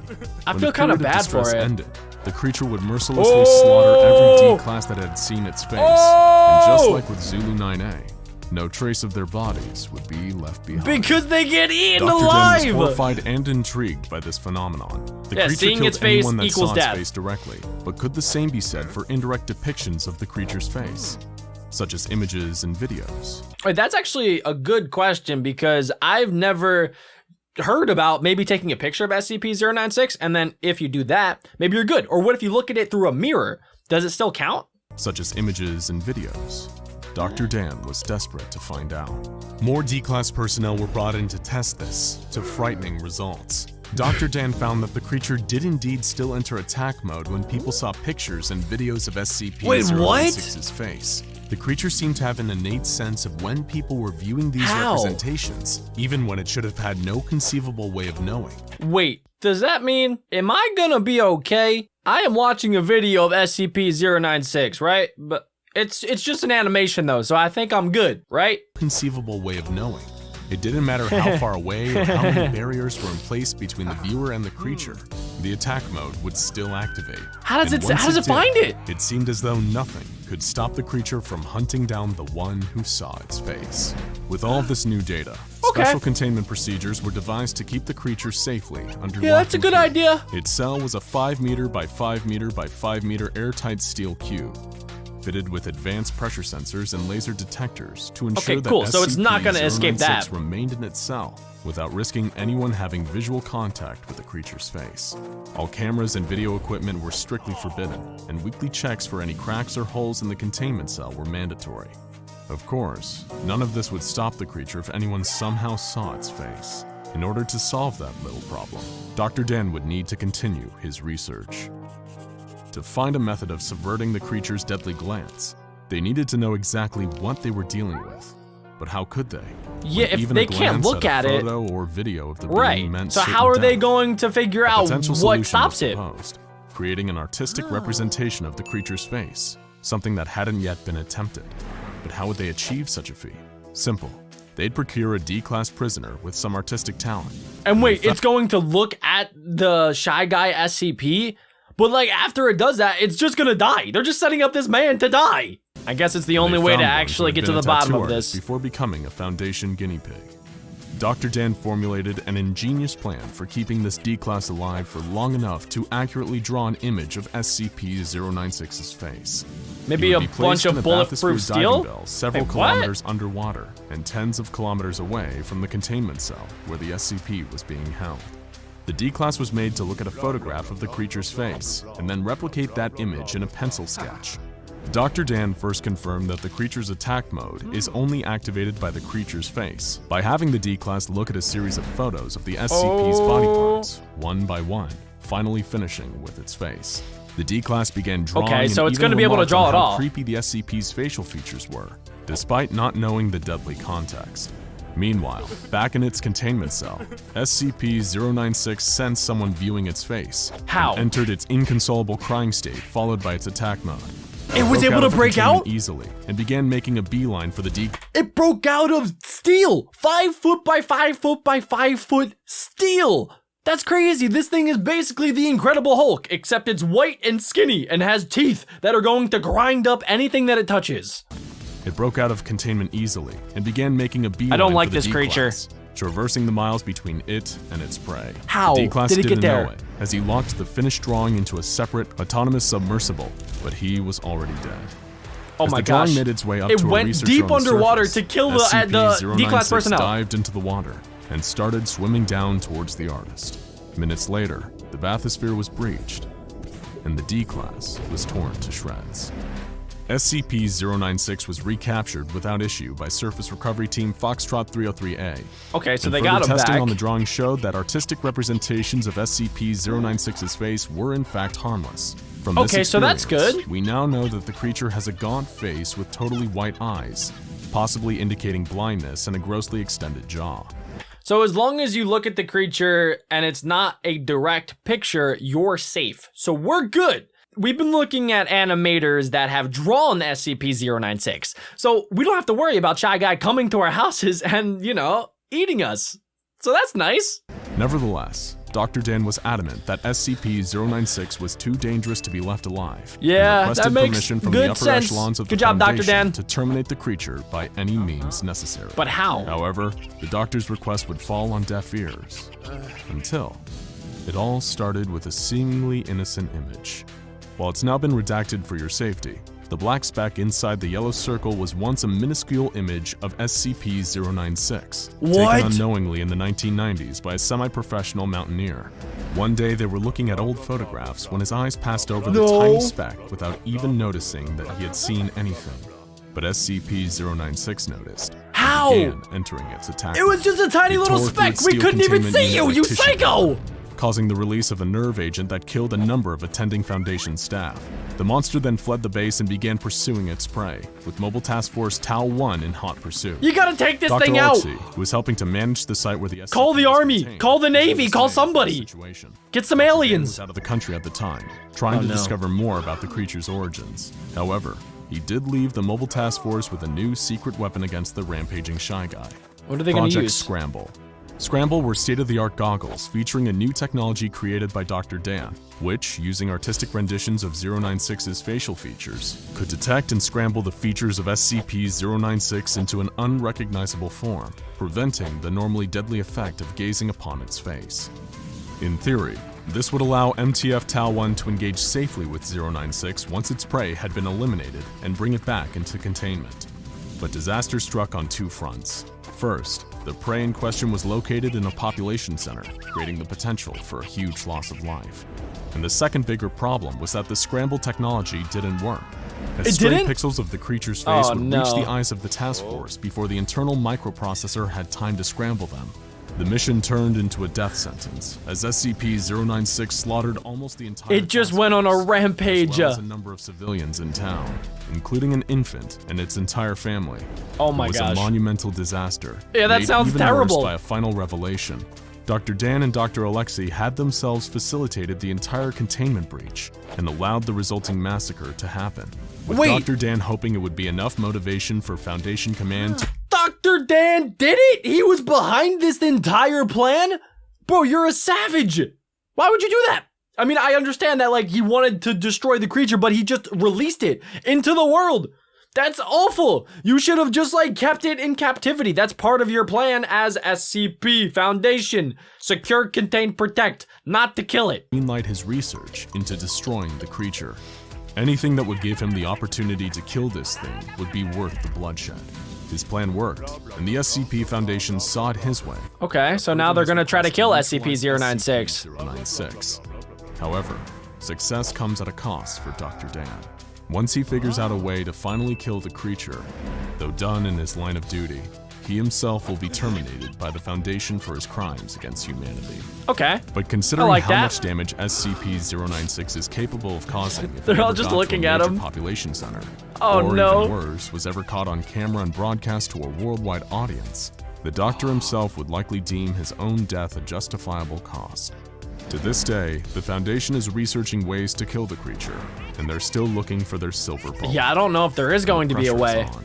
They hadn't known about the seemingly innocent picture that sparked the last containment breach, the one taken decades ago, in which the Shy Guy had only occupied 4 tiny pixels. 4 tiny pixels that resulted in multiple innocent lives lost. So be careful where you look, because who knows how many other photos of the creature are lurking out there. Okay. Photos with an innocent dot That's in the scary. background.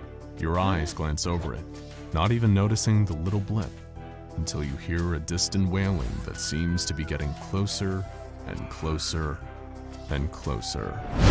Wandering off the path and getting lost for days, the elements slowly withering you away to nothingness.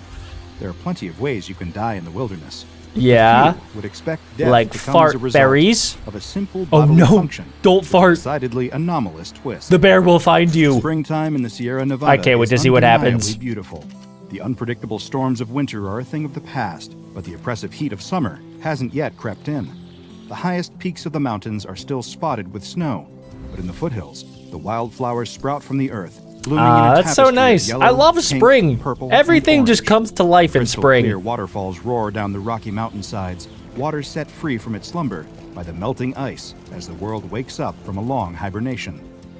The summer vacation crowds haven't yet flooded the hiking trails and ski slopes, but a few groups of early adventurers can be spotted hiking through the mountains, taking in the sights and breathing in the fresh, fragrant air. Okay, guys, so as you know, I like to make predictions in these SCP videos, and if I had to guess, we're gonna come across a group of some of these people that are coming out in the spring. They're going around, they're going on some nice hikes, and every once in a while, you know, when you're hiking, you come across a berry bush. And I mean, I'm guilty of this. I have found like a you know, a little blueberry bush, and I'm like, oh, that looks delicious. Let me try to eat it, which I do not recommend because they could be poisonous. But I have a feeling that some of these guys or girls are going to come across these berries and they're going to have a little snack. And little do they know, these are the SCP fart berries. And then things are going to go extremely wrong from there.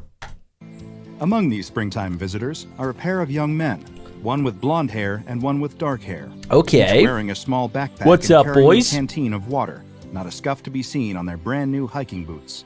So they only These have two young water. men are They don't on have their any senior food. Spring break from college, gleefully taking the hiking trip they have been talking about since they were Whoa. paired up as roommates their That freshman is a year. big hiking trip. Neither of these young men is especially experienced in hiking, but they have both spent dozens of hours in the library reading up on wilderness survival, on the best ways to pitch a tent, and start a fire with nothing more than Okay, sticks so they're and like 2 kind of rocks. prepared. The lighter-haired of the two especially prides himself on his knowledge of foraging for edible wild plants. Oh. A skill he is excited to put to the test on this trip. So he's going His to find the dark-haired berries. companion is a bit more suspicious of wild plants, frightened by the stories of foraging gone wrong and unfortunate explorers confusing a delicious mushroom for one that stops the heart in minutes. Yep, you He has literally filled his bag never with have any provisions idea, with so you gotta granola, be extra turkey, careful. Dried fruits, and cans of beans that he hopes his friend will share with him, rather than risking his safety by gambling on a wild root or berry. Still, his concerns about foraging are soon forgotten as the two proceed further along the trail, passing sparkling waterfalls, bighorn sheep grazing on wild plants, and a bird that just might be a bald eagle soaring by overhead. Oh my gosh, dude, The I two would are love to be lost out in there. The majesty of nature. It looks So lost, amazing. in fact, that they forget to eat until the sun is dipping over the horizon. Okay, The world well, is growing dark around them. Yeah, you should probably Out eat some here of the in mountains, granola with that no you light brought, or pollution to like the speak chocolate of, bars. Dark is dark. Even with the help of the lanterns they brought, the two men can scarcely see well enough to put up their tents and build a small fire. Okay, that was a Still, mistake. They remember all of their reading. So if you guys are ever out camping, pro tip, I'm surprised they didn't do this because they read up on how to camp. You're supposed to pitch your tent before it turns pitch black because it's so much more difficult to do it when you can't see anything. and managed to set up a modest camp for the night. Oh, it's actually pretty The dark-haired impressive. man pulls a bag of beans from his backpack and begins to heat them over the flame. He offers some to his companion, but he refuses. The Why? blonde man has found a Oh shrub that he my recognizes, God. weighed down with ripe fruit. This shrub, he explains to his friend, is a species of manzanita, an evergreen shrub that produces berries similar in flavor to little apples. The dark-haired man is dubious. Aren't manzanita berries typically red in color? These appear to be Interesting. a shade of brown. Wait. The young man reaches out and stops his friend just before he can pop the berries into his mouth. At least let me look them up on my phone. That won't work out here, his Wait, friend what? tells him. The government blocks access to the web out here. They don't want you on the internet. It's a big conspiracy. Everyone knows Okay, about it. something's up with Page this guy. unavailable. His friend is right. But wait, he has the ultimate tool to defeat this intrusion on his lunch. Wait, is it like a VPN? Surfshark Wait VPN. a second, I've never seen a sponsor on a Dr. Bob video. What the heck? Do they know that they're sponsoring an SCP video about fart berries? That is hysterical. The wannabe forager insists that he has correctly identified the plant and that these berries will be his dinner. I don't The know. Why dark-haired would you man not just shrugs eat the and food treats that your himself friend to a brought? meal of beans and dried apples, while his friend munches on handfuls of the brown berries. He has no complaints about the taste and does not immediately drop dead upon eating them, so perhaps he was right. These Oh, are manzanitas no. after all. As soon as the thought crosses the dark-haired man's mind, he sees his friend double over, Oh my clutching at his gosh, stomach in yo, that was so discomfort. fast. Afraid for his friend's safety, he rushes to his side, only to be met with a long, loud fart. The two share a laugh, the tension broken by a sudden smelly outburst, but the humor soon fades as the blonde man farts again. He's still and going? again and again. Okay, he definitely pooped All his through the pants. night, he continues to emit All- loud, all through the excruciatingly smelled night? farts. The That's smell impressive, permeates the campsite, honestly. seeping into the dark-haired man's tent, no matter how he tries to cover his nose with his sleeping bag. Oh, that He is doesn't so get a wink of gross. sleep, spending the night wide awake, staring at the ceiling Dude, of his I tent, can't. and silently There's just wishing for the relentless a stream of fart gas to sound stop. constantly in my ears. But it doesn't. It just carries on until the dark-haired man can scarcely remember a time when he wasn't listening to the maddening sound. This Again is and again hysterical. and again, the endless farts. He clenches his fists That's so until the knuckles good. turn white, clenches his jaw. I would and totally grinds his eat teeth. these. It's enough to drive a man This is a insane. great thing The to next do to morning, prank it your is still friends. happening. The blonde man expresses embarrassment, but does not apologize for ignoring his friend's warnings about the berries. So he tries to slept laugh through it the off, night but the while dark-haired man farting. does not join him in his laughter. He was literally farting in his sleep for like 10 hours. That is awesome. If he had only listened, they wouldn't be in this situation. They wouldn't be about to continue their hike with this rancid, gaseous albatross around their necks. As they pack up camp, the dark-haired man glances down at the tent pole in his hand. One good swing, and he could put a stop to the madness. Oh my gosh, he's No, going to that's kill ridiculous. his friend He shakes just his for head, clearing the farting? impulse from his mind. Gastrointestinal distress will pass soon, and they will be able to continue the trip like Maybe they that's planned. part of it, But guys. It doesn't pass. Nothing. Maybe the SCP doesn't affect the person other than making them fart. Maybe it affects everybody around them by A, keeping them awake, and B, what if like the fart gas is different than normal farts? What if it's like a special chemical that makes you extremely angry and disgruntled and like super annoyed so that you kill the person that ate the berries? I could see that happening. Nothing passes but the gas itself. The blonde man asks if they can stop for water. Did he before poop they've yet? even been hiking for an hour. He should try to He poop. isn't feeling very well, he explains. He woke up dizzy and nauseated, disoriented from lying there all night, breathing in the fumes. The dark-haired man wants to say something, to retort that he too was suffering all night. But he doesn't.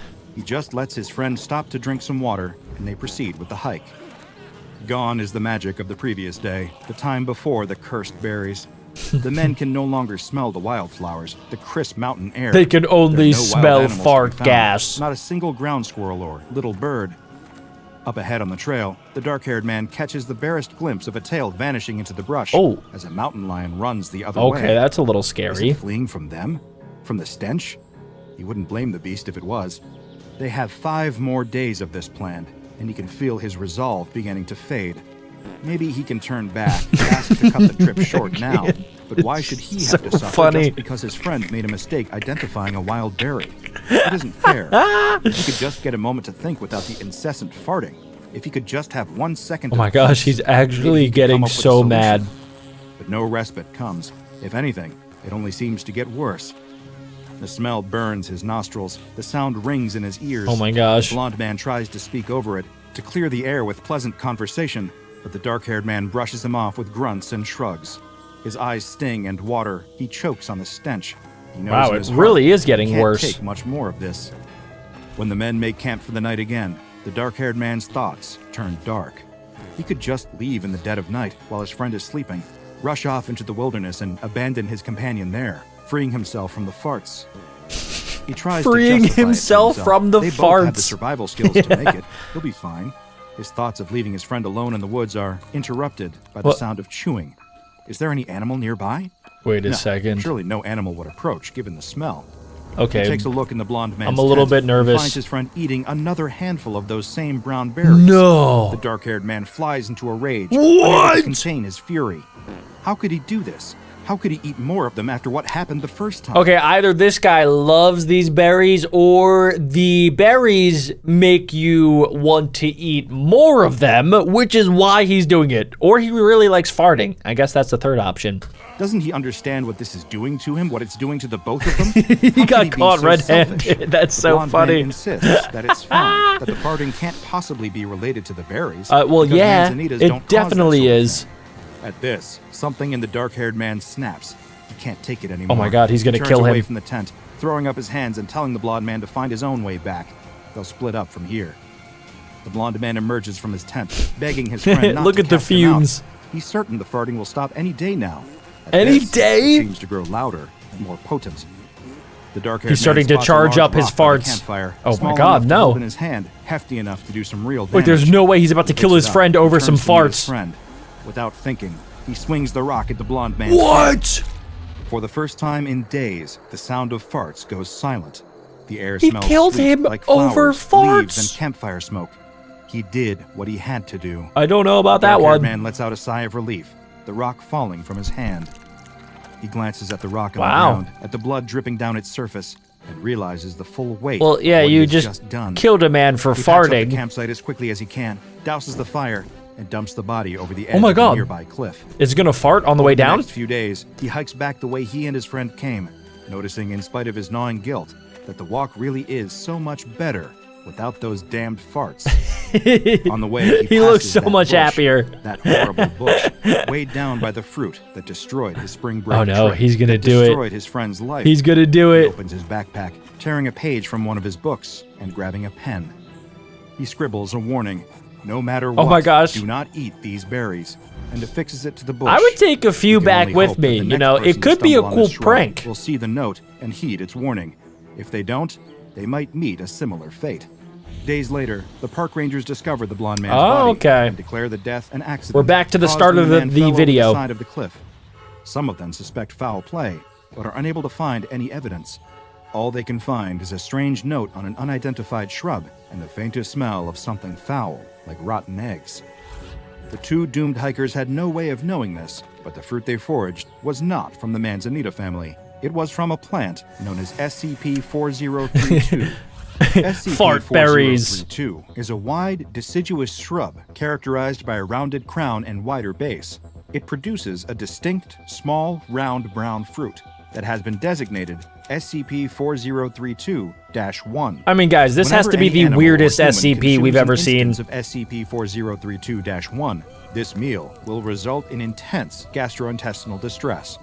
I will try to describe this as delicately as I possibly can, but as I have learned over the years in my line of work, the truth is rarely delicate or polite. Tell me more about the 1 hour following dingleberries. the consumption of an SCP-4032-1 instance, the person or animal will begin to emit an excessive amount of flatulence, consisting of elevated hydrogen sulfide levels and a small but detectable amount of methane gas. Okay, Perhaps that you are seems like a familiar normal with an old fart. rhyming song about the wonders of beans, the magical fruit. These berries Yes. function quite similarly. The more one eats, the more one does, in fact, for want of a better word, toot. However, unlike the second part of the bean-based rhyme, Toot berries. these fruits do not cause their unfortunate consumers to feel better, nor should they be eaten at every or any meal. The Foundation first Interesting, discovered okay. SCP-4032 on April 2nd, 2018, after a man named Anthony Green happened upon the plant in the foothills of Northern California. Hungry enough to forget his better judgment, Anthony ate some of the fruit and became immediately concerned Oh, for no. his physical well-being. The more you eat, the more you toot. SCP-4032's effects began to take hold. Fearing he had unknowingly consumed a poisonous plant, he made a distress call to the local search and rescue team. This call was intercepted by Foundation operatives, who swiftly arrived at the scene to bring both Anthony and the Wait, plant itself why? into custody. Why would The they... affected individual will continue. Why would they go after this guy, the SCP Foundation, literally because he called somebody saying, hey, I think I got like poisoned by these berries that are making me fart? I guess maybe they had prior knowledge of this SCP, but yeah. I can't even imagine how somebody thought of this and was like, hey, yeah, this is an SCP after all. Yeah, they're just berries that make you pass gas constantly. Continue to produce this I wonder if it ever goes flatulence until they away. have expired. Both starvation and dehydration have no impact on the flatulence, and no identifiable source of the gaseous output has been detected via endoscopy. Ew, where If does an that go? affected individual finds themselves in an area without adequate ventilation, they will gradually begin to experience symptoms brought on by hydrogen sulfide poisoning, including Oh but my not gosh. limited to conjunctivitis. You can respiratory literally kill irritation and yourself coughing, with loss your of own smell, farts. and eventually pulmonary edema. They and are death. deadly fart Shortly berries. following SCP-4032's discovery, Dr. Logari began conducting a thorough observation of Anthony Green, referred to as D-14478 for the purposes of official documentation. Oh, he became as a suffered T-class from the effects personnel. of consuming Wow. SCP-4032-1. First, he was brought in for observation and placed in cell 14B on the outside of Site 88. Dr. Logari noted copious amounts of flatulence being emitted by the subject, with high levels of hydrogen sulfide and Oh my methane. gosh, they're so bad. 5 You can hours later, see The them. subject was complaining about gas buildup in his cell, and the interior venting hood was activated. 3 hours and over 50 complaints later, maintenance staff deactivated the interior venting hood and opened exterior windows. That's so in an funny. attempt to quell some of the relentless flatulence. Dude, they're making everybody so sick. D-14478 was placed on an intravenous diet. After 2 days on the intravenous diet and no changes to the subject's gas emissions, medical staff conducted an endoscopy, which revealed that the colon was clear and there were no So, visible signs of rectal gas. where did the it following day, go? a staff meeting was held in order to discuss the impact of D-14478's condition on the quality of life at the facility. Both residents and researchers alike had complained about the persistent smell, which Okay, obviously nobody likes the smell, but we haven't answered the best question. Like, how many of these do you need to eat? Is it just one and then you're gonna fart forever? Or do you have to eat like 10 of these and then you're gonna have crazy gas for the rest of your life? Or if you just keep eating more, does it keep getting more like aggressive? Are your farts going to be nuclear farts if I eat like 69 berries? These are the answers that I need. they were unable to escape and was permeating the air outside as well as throughout the interior of the building. Several options were proposed, including relocation, treatment, and failing all else, termination of the Oh, you're gonna subject. kill him over A the fart. resolution was passed I guess to that wouldn't be the house first time we saw that. D-14478 in an outdoor facility until proper filtering equipment could be installed. A little over a week later, Foundation agents intercepted reports from nearby environmental watch groups concerning What? an increase in airborne pollution in the central Alabama area. Are you around kidding Site me? 88, So it with does get worse. D-14478's condition threatening not only the morale at Site 88, but the environment itself. Holy An additional smokes. resolution was passed in order to transfer D-14478 into an experimental air filtering cell.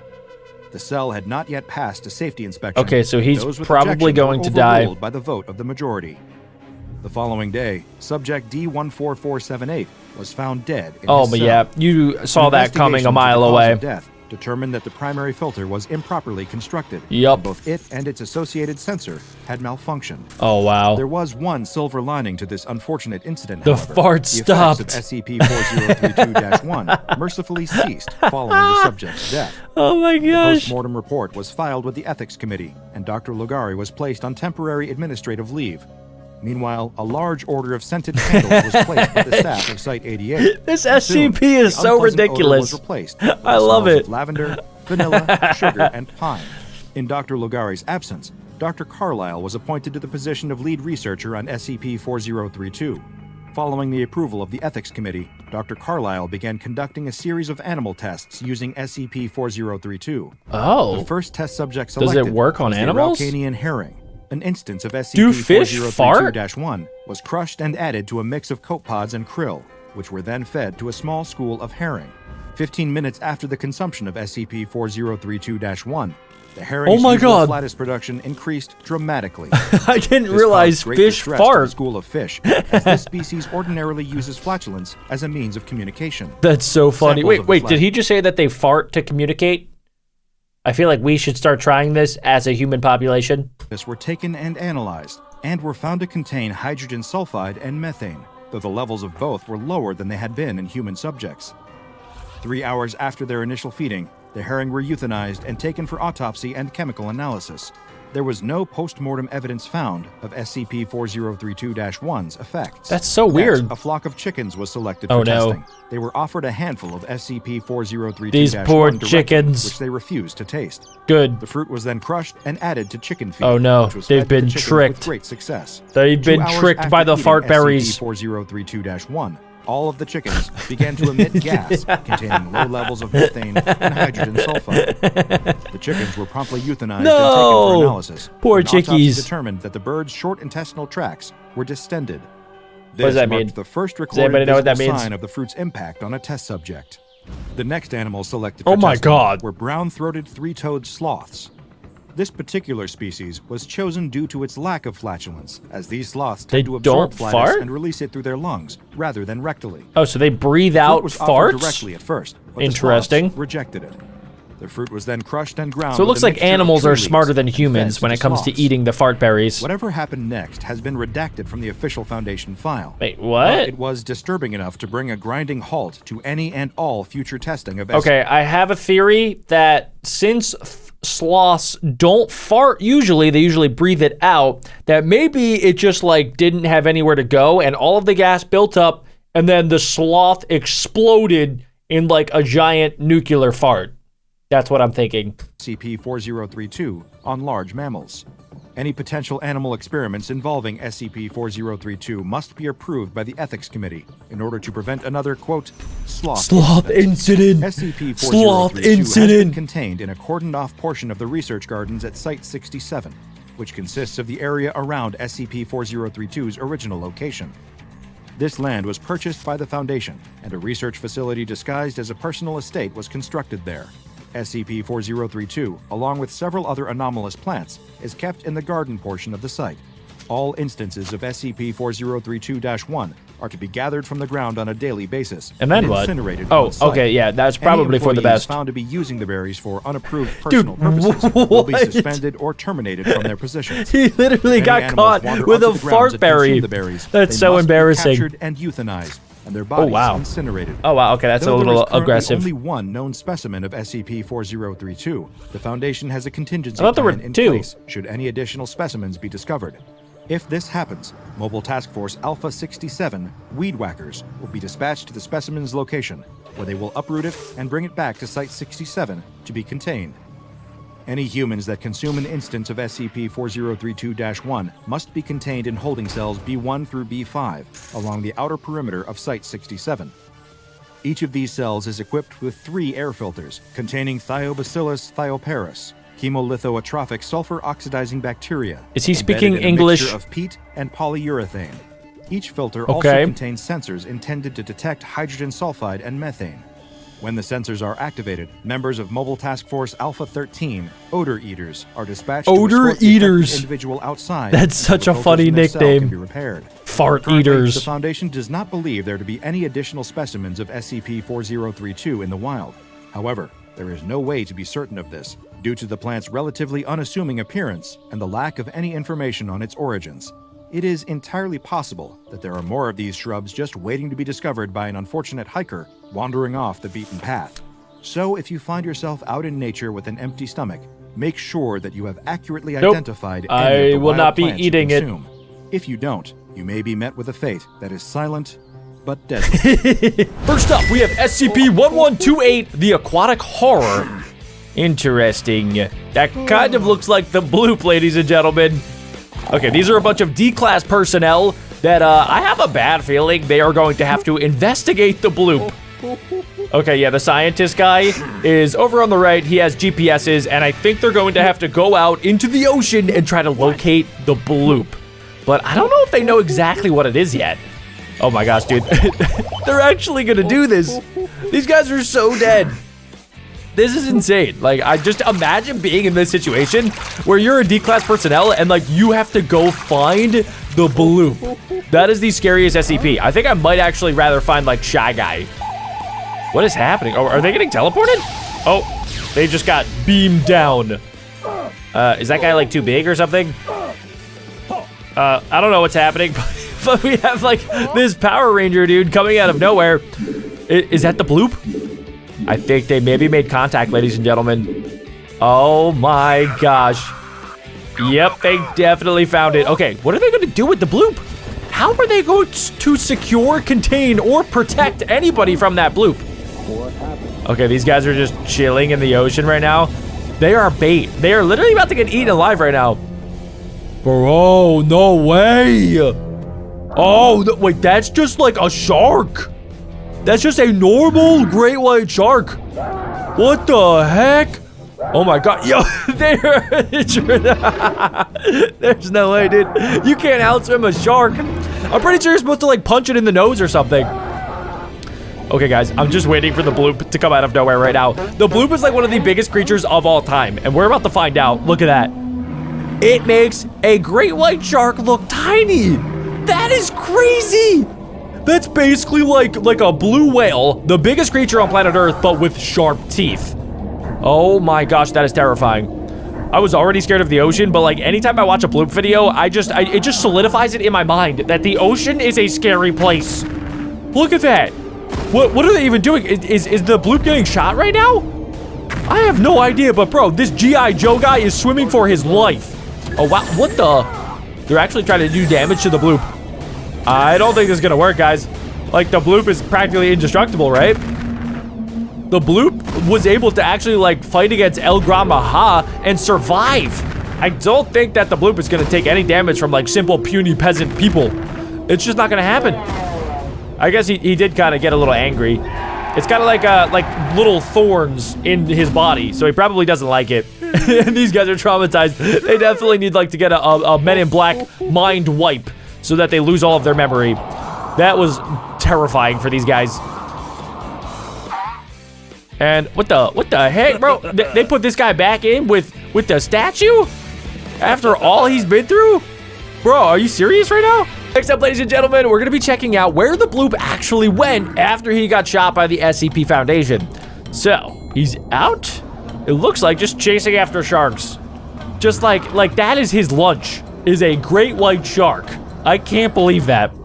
Look at that. That shark is like, yo, I got a dip. I actually got like a dentist appointment.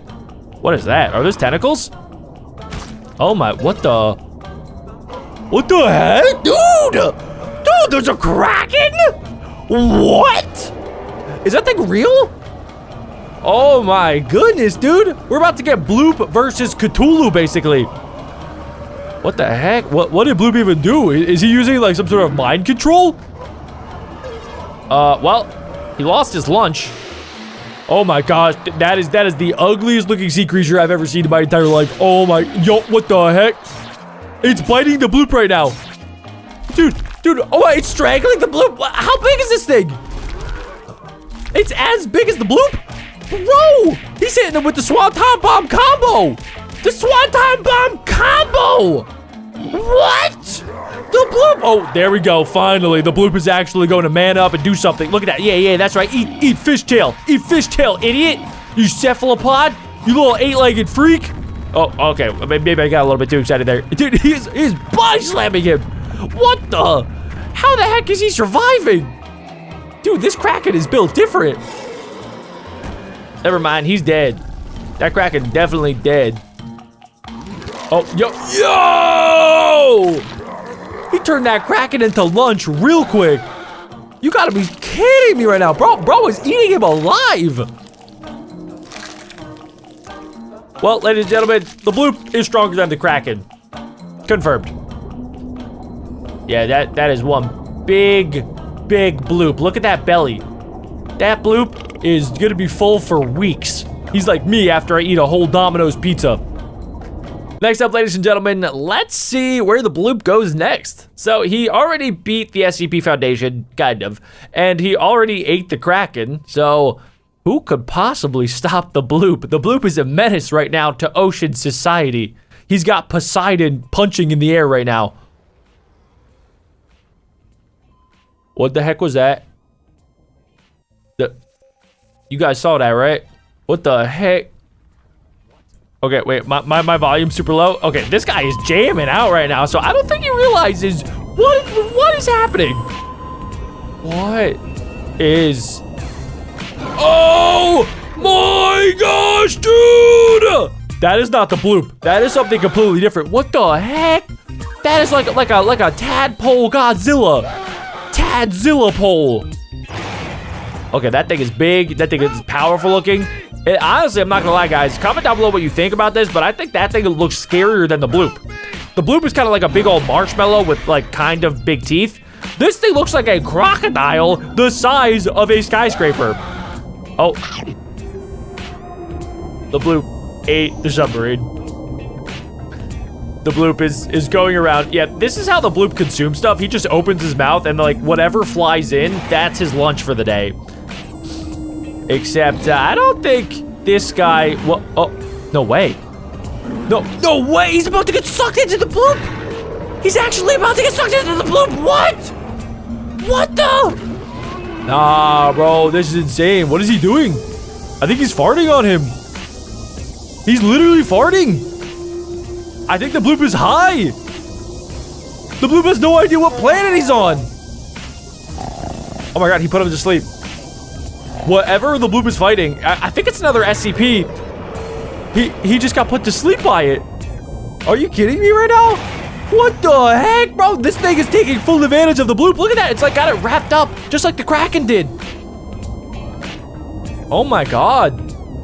Dang, dude. Why does the bloop look like he kind of likes it? Oh, yo, never mind. Never mind. Ah, that is more than just a flesh wound, dude. That is deep. That is crazy. Oh my gosh, the bloop is on the run, or I guess he's on the swim. How do you say that? Oh my, yo, tail whip, nice. Let's go, bloop. I'm team bloop all day, every day. I think he actually knocked him out. Okay, the bloop has to dip. The bloop took some serious damage there. Is this thing still alive? I think this thing just got like KO'd.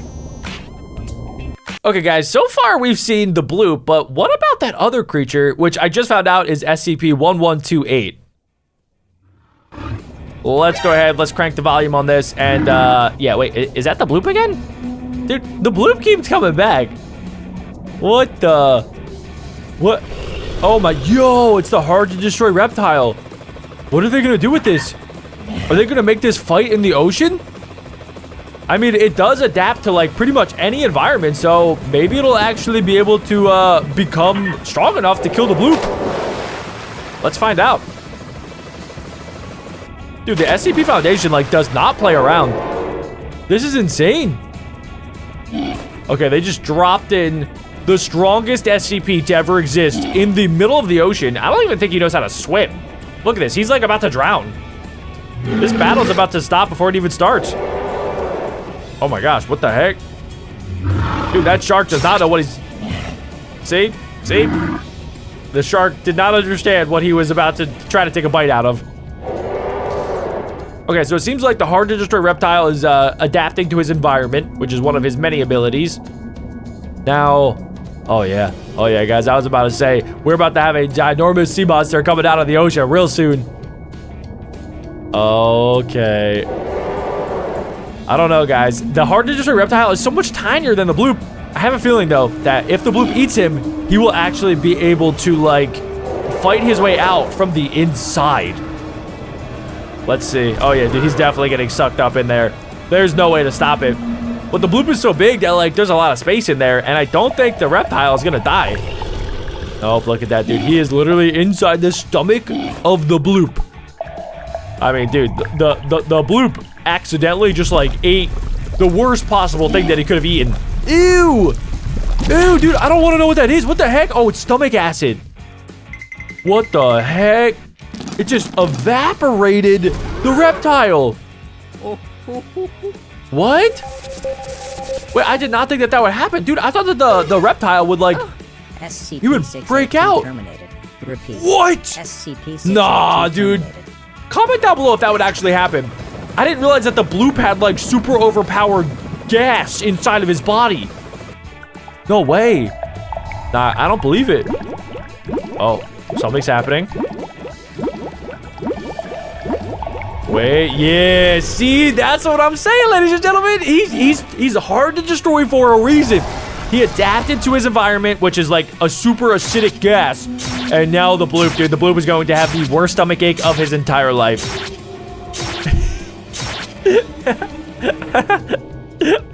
Look at the bloop. The bloop's like, ooh, that doesn't feel right. Get this boy some Pepto-Bismol. Oh my. There is a ginormous hole in the side of the bloop. Are you serious right now? Exit a club and step on This does not sound like me. Is that Jim Carrey? That looks like Jim Carrey. One that you'll be reminiscing about with your friends for years. As you walk and laugh together, you don't notice the large man standing in front of you. How? You run straight into him. You offer a quick apology and move to go around the man, but he steps in front of you, blocking your path. All of your friends grow quiet, and you finally take a good look at the man. The man towers over you. He is huge, with giant elaborate tattoos wrapped around his bulging muscles that it looks like he may have gotten to cover up the numerous white patches of skin that are That guy definitely can get into the salty Splatoon from SpongeBob. missing pigmentation. His face, though, is bright red and filled with rage. The man begins screaming at you, asking why you ran into him and calling you horrible names. Hey, Again, bro, you it was try just to an apologize, accident. But the man just keeps yelling as if he can't even hear you. He pushes you hard in the chest. And you What? fall back into one of your friends. Another steps forward in an attempt to defuse the situation, but the man punches him in Oh! the face.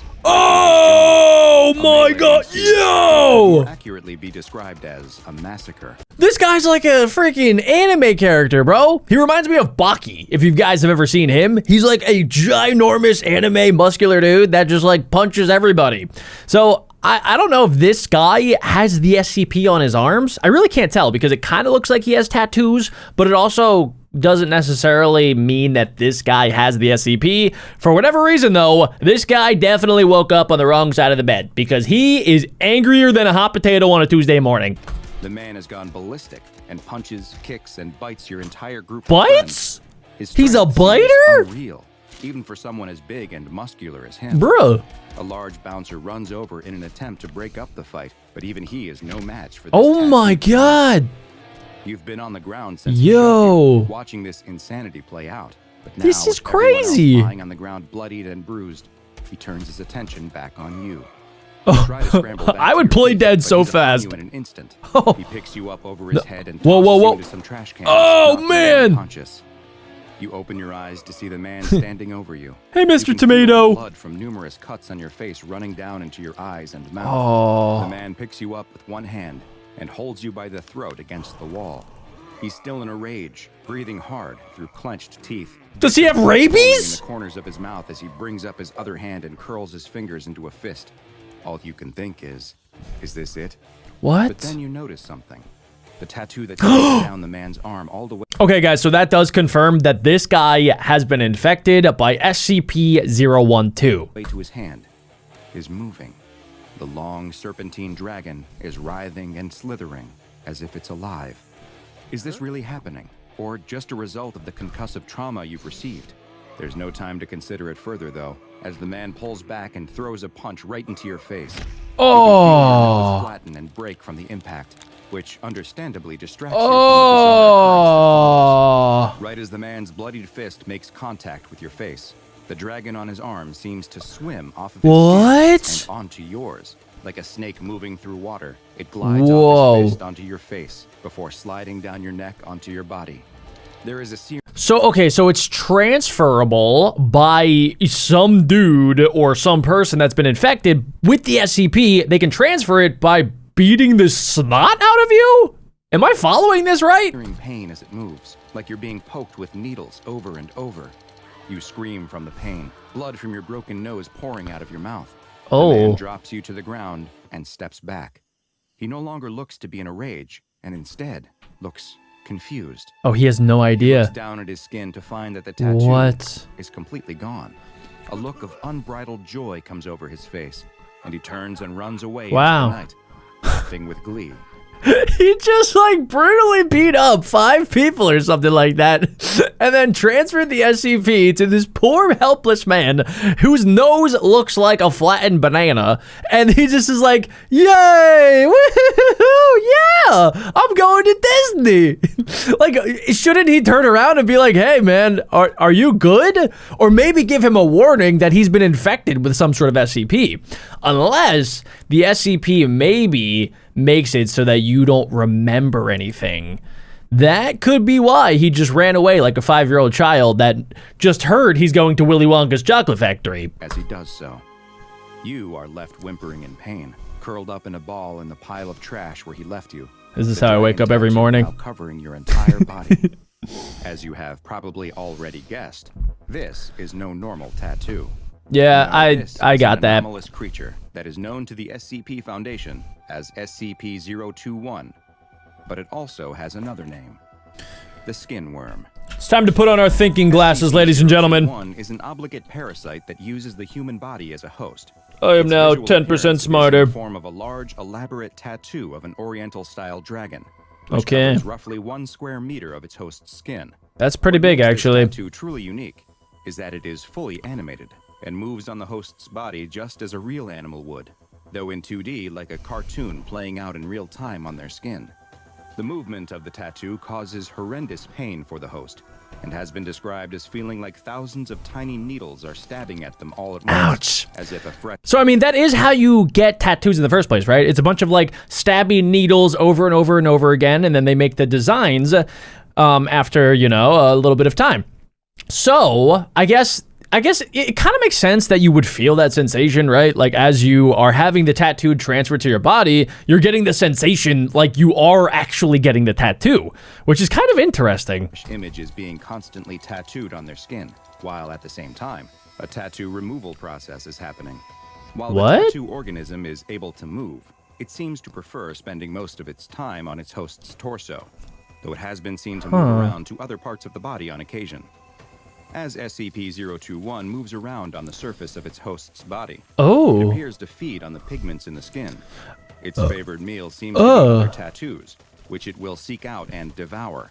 Though if none are present, weird. or if it has eaten all of the tattoos on its host, it will begin consuming the melanin from the skin instead. Oh, wow. Melanin is a naturally occurring pigment found in human skin, and after SCP-021 sucks it from its host, it will leave them with permanent skin damage and patches of unpigmented skin. Yeah, if you guys remember from earlier in the video, the big guy that beat up everybody, he did have some weird patches on his skin, and that must be from the SCP. That appears similar to that of the skin condition vitiligo. The feeding itself does not appear to cause the host any pain, and the pigments, whether they are from another tattoo or the natural ones in the skin, will simply disappear as 021 eats them. The pace at which SCP-021 feeds will vary. but it has been observed as being able to clear over half a square meter of skin in roughly 1 hour. That's what, One way to an prevent hour? SCP-021 from eating all of the melanin present on a human is to quickly add new tattoos of fruits or small animals as a way to continually Bro, wait, you're telling me that you have to feed this thing? You have to put tattoos of bananas and cheeseburgers and Chipotle burritos on your body so that this thing eats those instead of your actual skin. That is insane. distract it from turning to the melanin. Thus far, outside of motion, the organism has displayed no elevated intelligence or the ability to communicate. It simply moves and feeds. So what does it want? SCP-021 is not permanently affixed to the skin of any one host, and in fact, can be transferred back and forth between hosts multiple times. What? The So only he way could to get it transfer back. the organism is through physical contact, though skin-to-skin contact does not guarantee that the organism will take to a new host. In the event that it does, the dragon tattoo appears to swim across the touching skin and will affix itself to the new human host. So I don't know if you guys have been wondering this, but why was the guy so angry?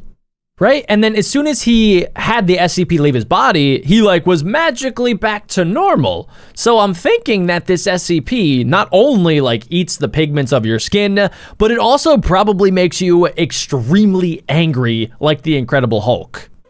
Skin-to-skin contact in the romantic sense has been shown to be the most reliable method of transfer from one host to another. Is that with a like kissing? 93% rate of successful transmission.